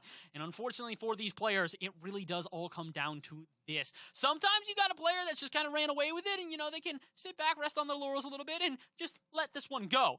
But not here. Our top 5 heavily contested. Every player is still in this one, and even outside of our top 5, if we can see Amplify get a 50-point game, what's to say you can't get one in Game 6 and rise to prominence? Absolutely correct. It really depends on how this plays out. But, of course, we have to talk about it, right? Mm-hmm. Our top 3, right? As it stands right now, looking pretty solid. But that can shift in a moment, right? The reason I say this and the reason I harp on this so much going into Game 6 is the points are close.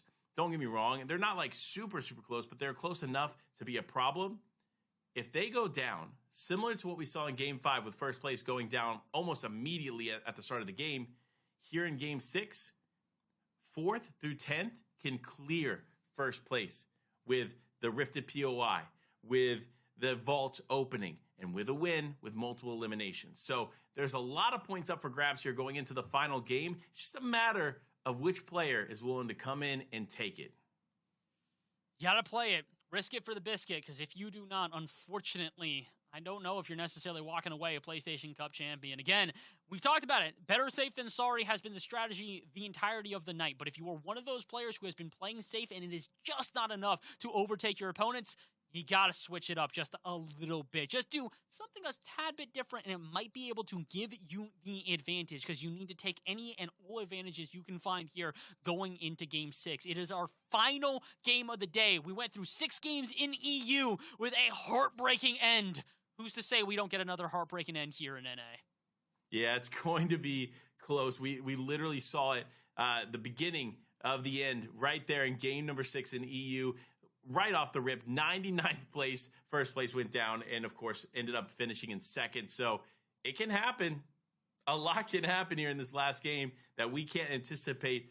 But of course, you already know at home, if you want to get involved, you got to check out compete.playstation.com. Lots of opportunities for you all to get involved, not only in PlayStation Cups, but of course, get involved in the community. Because this is a community of people playing games together and playing games against each other in competitions like this. So make sure to go check out all the information there at compete.playstation.com.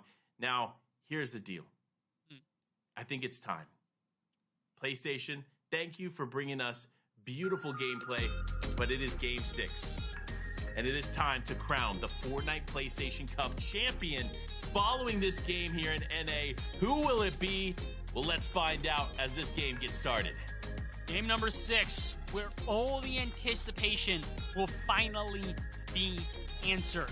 Will it be our usual suspects with Swayze, Mystics, and Dirty continually putting up good game after good game here, solid performance after solid performance, or are we going to see the rise of some of the players that we've been saying need to step up? Rapid coming into this game in 8th place, Day coming into this game in 11th place, Convict just outside of our top 15. We've got multiple players who want to prove themselves, and here and now is their last chance. Off the battle bus, into the action. It's time for Game 6. And let's, of course, start out with a player that we started off with, and that is Joe Spams You. It was actually one of the first fights we watched on the day, and of course, found some success in early elimination in game number 1. Only right that we finish off the day with Joe. Is that a Day pun, or was that just that happened to happen there? Because we said Day's name too many times now to where it's starting to sound a little bit insane in my head, and I can't really tell what's the what's making a joke about it, or what is just me absolutely going insane. But to be fair, it's due to the gameplay we've seen. The insanity continues to ensue here. Chaos every single time that we pay attention to any of our top players. And chaos at Slappy Shores. I don't know what it is. EU, no one cared about Slappy Shores. NA, it is the hottest POI by far. Yeah, and curiously enough, I will say I have some speculation as to why that is, and I'll get into that in a second. But curiously enough, the spread here at Slappy Shores is interesting and different than EU ever is as well. So little fun facts about that. But do you know who landed here in the first season of this chapter? Enlighten me. Acorn and Colt, the FNCS champions, and Booga and Miro. So some of the biggest names in NA, of course, landing Slappy Shores. And of course, you want to be like your favorite players in the world, right? So you see other players follow suit, and realistically, a lot of players have found success from here. Swexy lands here. Dirty, who's in third place, lands here. So you can't knock necessarily the POI for those at home that are curious. You kind of have to understand that something works from here. Hey, look, if it works for the World Cup champion Booga, what's to say it doesn't work for any of these players here? You want to be like Booga. I think that's the mentality that we've always got. And, well, you don't want to be like Ledez here. Ledez, a player we had talked about time and time and time again, find themselves in early exit in game number 6. And unfortunately, for all of their various efforts through the 5 prior games, it may be all for naught. That is an unfortunate early exit there for that player. Yeah, definitely not what they wanted to see. But realistically, still a lot more game yet to play. While it is the final game, it is still going to be a hefty one, as all these players are going to compete in a very, very different way, right? Some of the players out there in the distance that know they are far out of the top 10 are going for every elimination they can find. Players like Swexy, though, as well as Mystics and Dirty, and Amplify, of course, who is also in 4th place, are going to be looking for the win. They know that there's more value in that in just staying alive than there is risking taking unnecessary fights. So we'll see how it plays out. I wonder if we see any of them even go for the Rifted POI. Because the only thing is that if you do that, yeah, awesome, 15 points. That could be the difference between first place and second place if you're able to be one of those top 5 players and get a good placement with that Rifted POI. But the issue is, it's a huge risk. Do you even go for that risk in a scenario like that, or would you rather play it safe and be able to guarantee yourselves, I don't know, a top 20, top 10 finish and get the points from that? So it's going to be interesting to see if we see any of those players even attempt it. I'm going to say this, right? And we saw it work pretty well for Amplify there. I'm going to say you play for it. But when I say you play for it, you have to play very, very specifically for it, right? You have to max out material across the board before you get there and not use too many resources before you're actually up there. Once you're up there, you need to make sure that you're using metal and brick, and that is it. Because realistically, you need to protect yourself and keep yourself in the storm. And of course, the last point is you have to stack heals. You have to have 4 floppers and med mists and, of course, slurp juices and slap juices. Anything to keep you alive for an extended period of time. If you can do that and have those things, then I believe that's how you win this final game. If you're in the top 3, I would say. Obviously, outside the top 3, it's questionable. I mean, that could work for you as well. But the top 3, top 4, that's the best play to solidify the first place spot, in my opinion. I mean, I agree with you. I think the big question for me is just, do you even take that risk? And I feel like for some players, it absolutely works out. But I think the biggest concern I have is getting off of the Rifted POI. That's where I have concern, because even if you are a good player, even if you are a fantastic player in terms of rotations, if somebody has the idea to go, all right, people are going to absolutely be contesting for this because it's the final game, and they've just got a perfect shot on you, a perfect lineup, there's not much you can do because you're rotating into the zone through a storm that is already ticking, through other players that are already guarding it. So my question comes down to, is it worth even trying for that post-rotation? If you're one of those players that is obviously, you know, going on there early, trying to take the fight, it's not the worst idea. But the problem is that if that fight lasts too long, all of a sudden, that early game, that your, you know, preparation you talked about, can just come back to bite you because you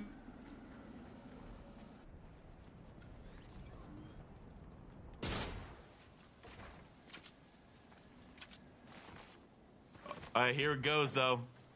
Mystics now doing what he can to survive. Remember, first place going into Game 5 goes down off spawn. Now finds himself in second place, down by 10 points from first. So not only going to need to survive, going to need to hope that first place currently, which is, of course, you already know, it is Swexy, goes down.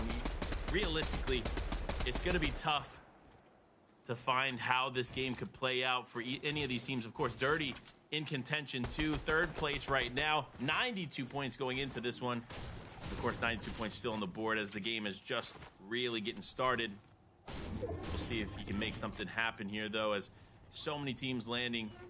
Slappy, Shores, Dirty, of course, one of them. JBC, also a bit of a wild card here in the Slappy area. So, again, if you're Swexy or if you are Dirty, you're definitely making sure that you're kind of avoiding these fights early on, especially with how some of the fights kind of went earlier. We saw players taking a lot more damage than they needed to and having some unfortunate circumstance, and it really comes down to the final moments as Amplify now going to press in, could potentially get some beams there, actually opting to disengage. Again, the smarter play here. Look at the inventory. Already prepping for the island, which is huge. Medkit and floppers will be a lot, but I don't know if it will be enough. So we'll have to keep a close eye here as this continues on.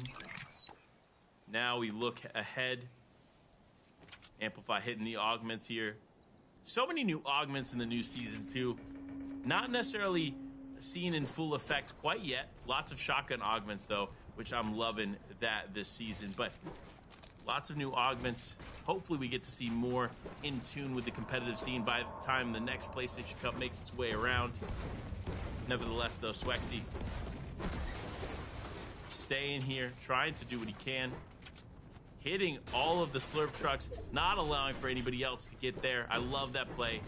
Definitely a good one from them. Here we have it, though. Mystics could potentially see some success. It really depends on if this player doesn't know he's there, and sure enough, big shot came through. Not enough to make something happen, but a sad, sad end to the day as Byla has now officially gone down and out here in this one. This is not the game that they were anticipating, not the day that they were anticipating having, but listen, we'll see Byla make a bounce back here coming into the rest of the competitive season. But Swexy still on the hunt here. First place, 109 points going into this game. That is no easy feat in itself, especially with the nature of the players that they have been competing alongside, because so many talented players have stepped into the ring here for this one. And sure enough, Swexy finds himself at the top. But realistically, how long can you be up at the top as Dirty potentially taking some shots there? That could have been the biggest disruptor we've seen thus far today, as if Dirty picked up that elimination, that would be obviously our first place player out, and the ability for them to climb would be open. Here we go, though. I'm thinking this could be huge for Dirty as he floats in. Love the slide mechanic, just trying to find their way in.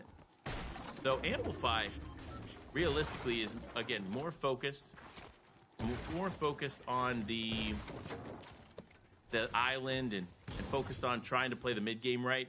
These other teams are focused on fighting and positioning north, so I'm curious if it'll play out, but nevertheless, we'll have to just wait and see. Gotta wait a little while here, as it just kind of feels like this is a slow crawl to the finish line right now. And honestly, it's not surprising. Like we said, we were going to have two sides of the coin here. The players that were going to dive in aggressively, try and play this one as, you know, in the face of their opponents as they could. And then the other half of it are the players who are going to play this one a little bit more conservative. And we've seen this in so many different events, but the more interesting thing to me is the fact that we really don't have anybody of high prominence outside of an occasional one or two player that has dropped out. Our entire top 10, as far as I'm aware right now, is still in this game. Usually we get one or two players that gets upset and goes out early. None of that happening right now, and we're still pretty deep into this. 30 players almost gone home. None of them being our top 10 is rather surprising. Honestly, it really is. Like, I don't know. The whole day has felt like a story or a tale of the unexpected. Nothing has really gone to plan for Mini, and so it just continues to play out that way. I'm curious how this is going to finish. Of course, another tale potentially told as Swexy just fighting for the top spot here. And now is the time. Again, remember where we are at, what we are doing, because you already know Amplify is getting ready to set themselves up for the island as Zone 4 is now here. Swexy is going to be a distance away, so I doubt they're going to try to play for it. But Mystics isn't too far out, so we could see a massive run for it in the top 3. I'm not going to lie.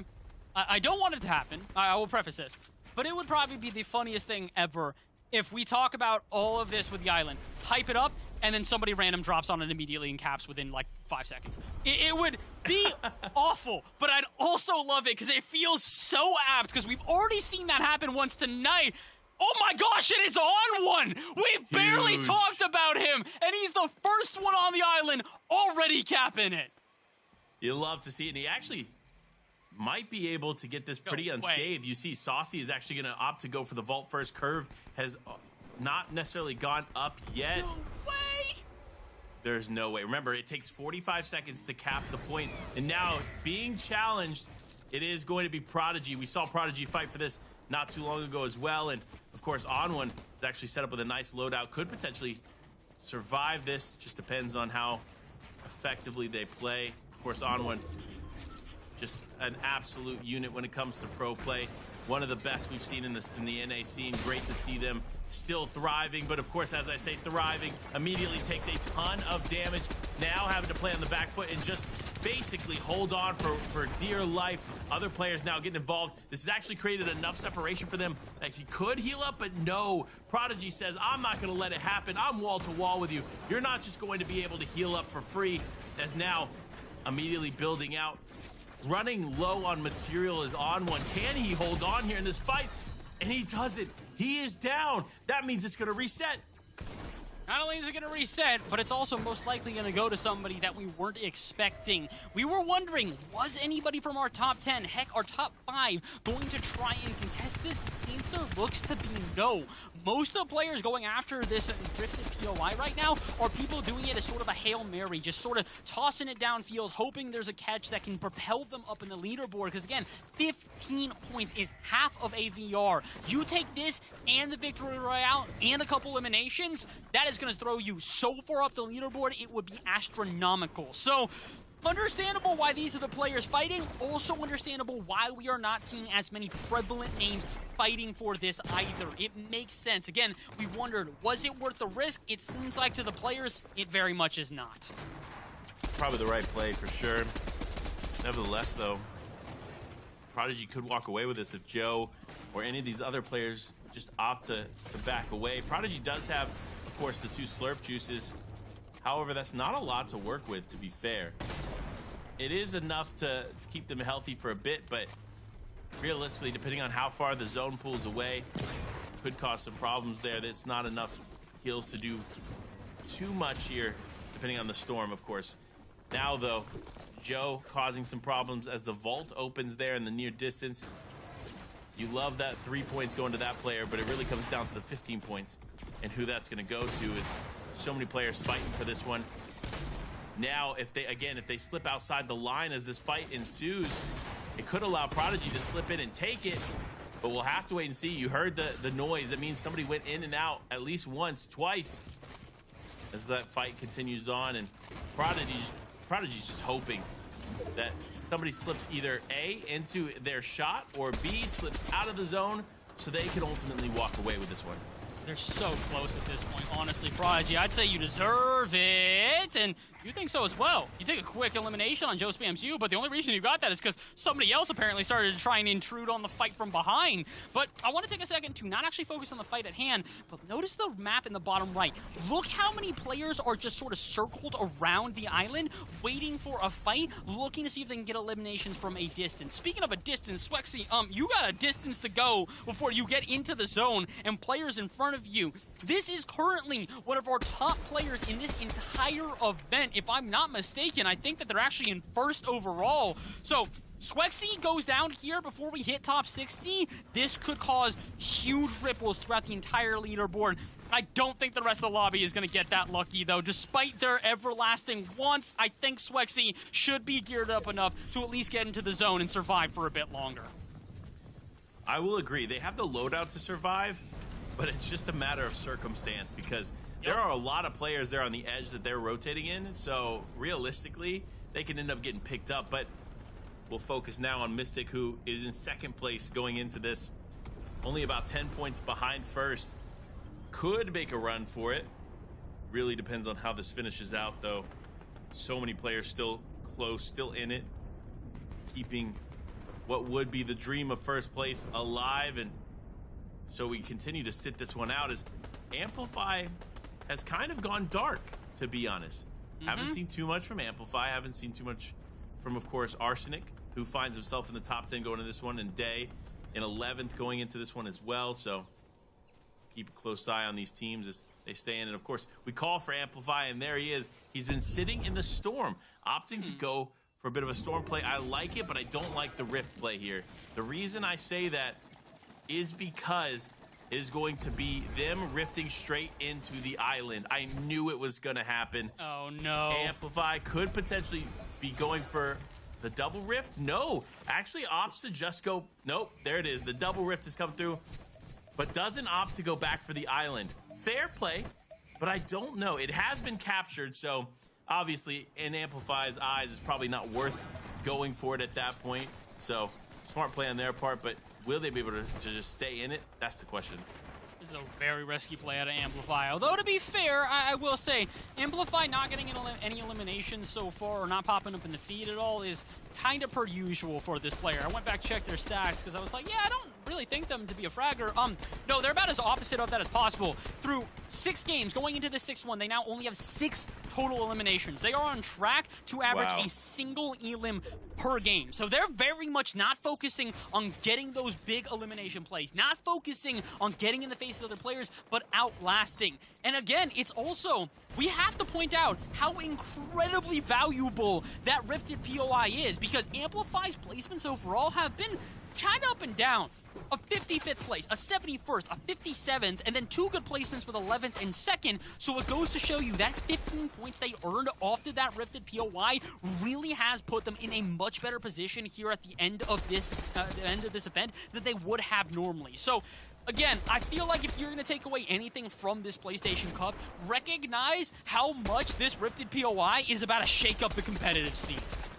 You'll love to see it here, but here it is. The strong finish from Amplify as he tries to get elimination. You see him gathering intel here. He knows that if a player crosses his path, he could potentially at least clean up one more of the 6 eliminations that he has for the day, making it 7. But the movement is now, fortunately, Amplify is in zone, so he's not going to need to worry too much about moving. However, lots of players outside of that could have problems here, but Mystic not facing too many of them as they are above the damage threshold. Good to see here for Mystic as they try to fight and vie for the top spot.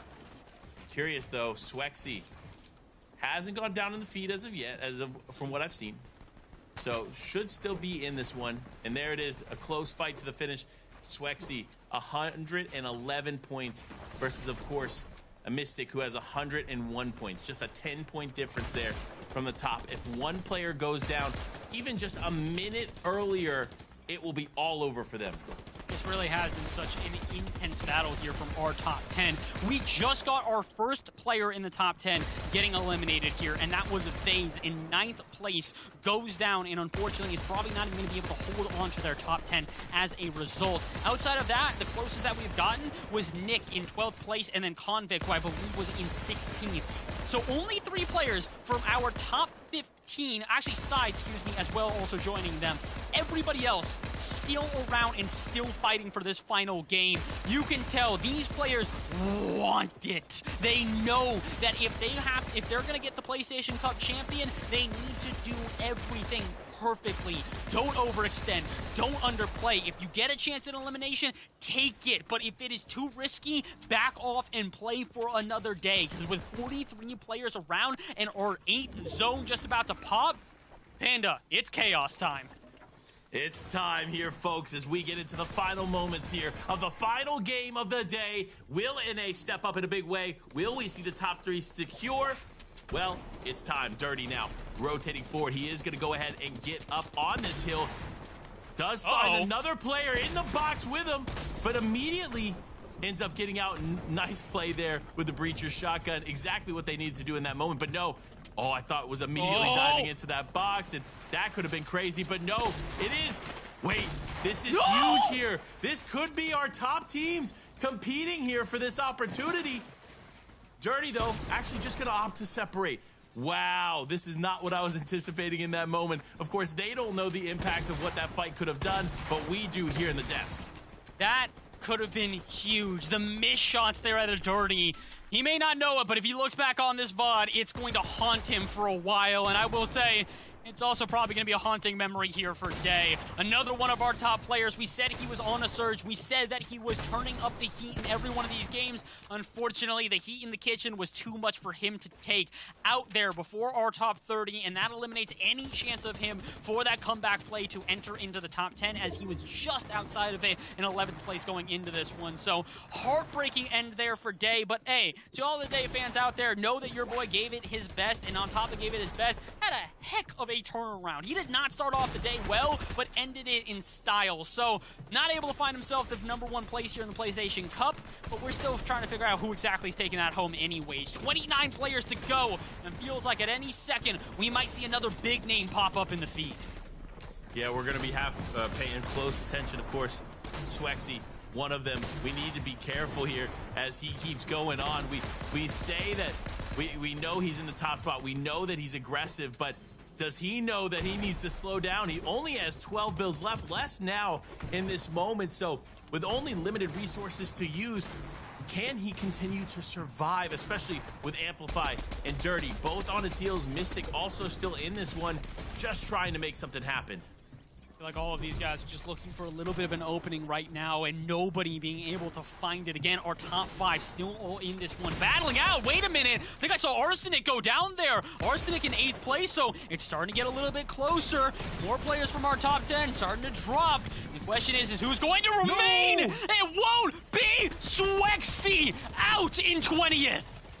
This is huge here. If Mystic can get a few eliminations and the win, or even just the win, he'll be able to secure the lead into first place and being claimed the PlayStation Cup champion. But if Dirty has anything to say about it, 101 points is still in contention. So we'll see how they continue to play this out. Breacher shotgun, though, going to be the biggest factor here in this end game.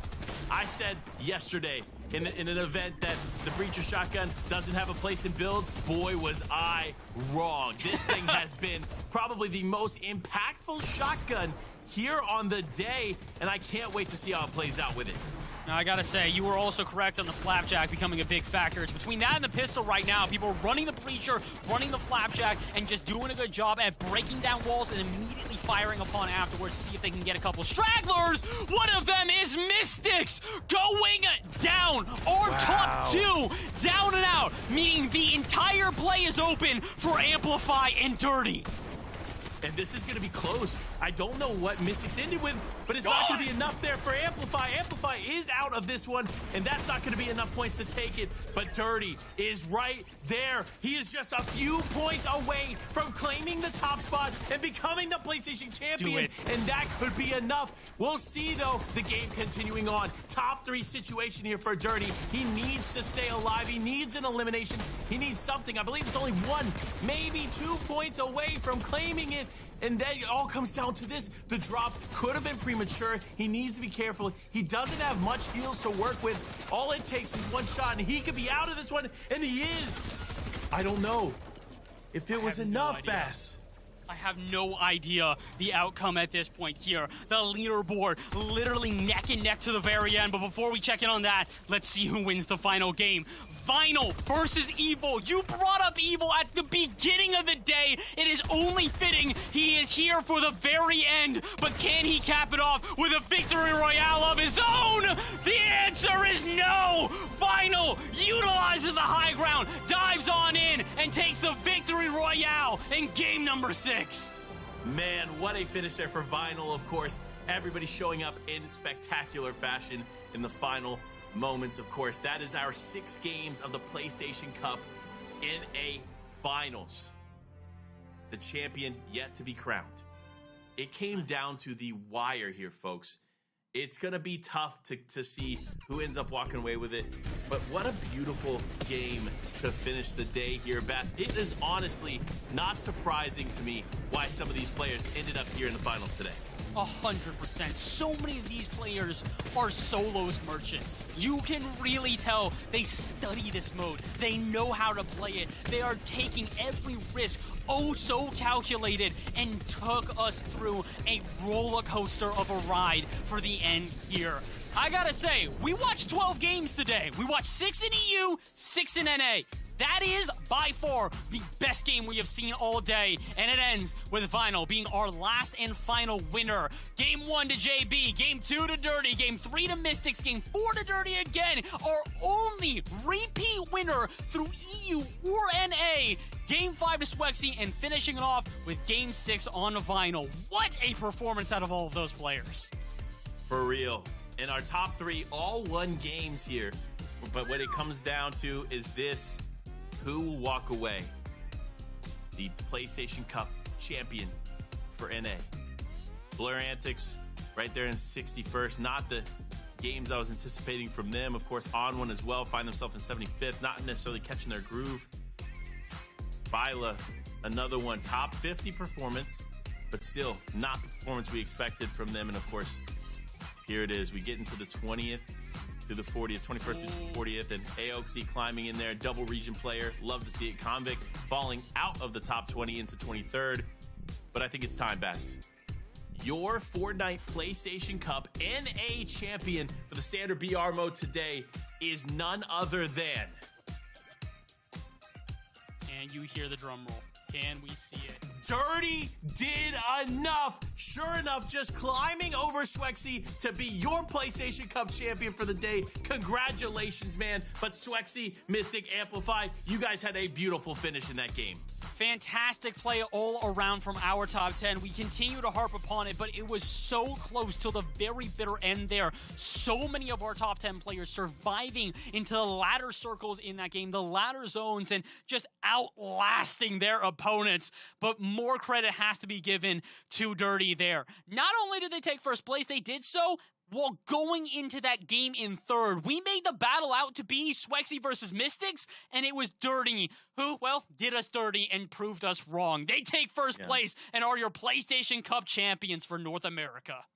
I mean, again, congratulations, Dirty, walking away with it. But of course, we could not do this alone. Without PlayStation allowing us to do all of this, it wouldn't be possible. So big shout out to PlayStation making this happen. And of course, check all the information out on events just like this and more at compete.playstation.com. You know you want to get involved with these. If you want to see your name up on the big screen, us breaking it down here for you, that's the best way to do it. Get involved with what's going on. And of course, you already know.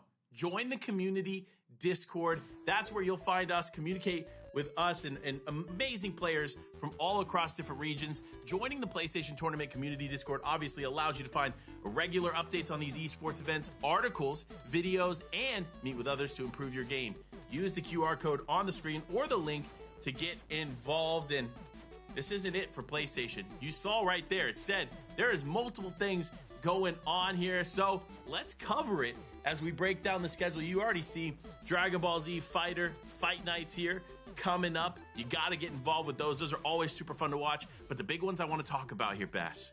Mortal Kombat Ultimate. Not only is it one of my favorite fighting games personally, but it also has a nice little tag underneath it. You see that road to Evo, Bass? You know what that means, right? That means if you place well enough in the Mortal Kombat event, you can actually have an all-expense paid trip to the Evo fighting tournament later this year. Yes, PlayStation will cover your expenses to that, so of course you have to tune in. More information on that, of course, is at compete.playstation.com. Get all the information there. Thank you, though, to the viewers, to the players who competed in today's event. You all made this possible alongside PlayStation, so big shout-outs to you. But Bass, final thoughts on the day. How are you feeling? Look, we've watched a lot of PlayStation Cups here between the two of us on this channel. This has got to be one of the best ones we have ever seen, if not the very best.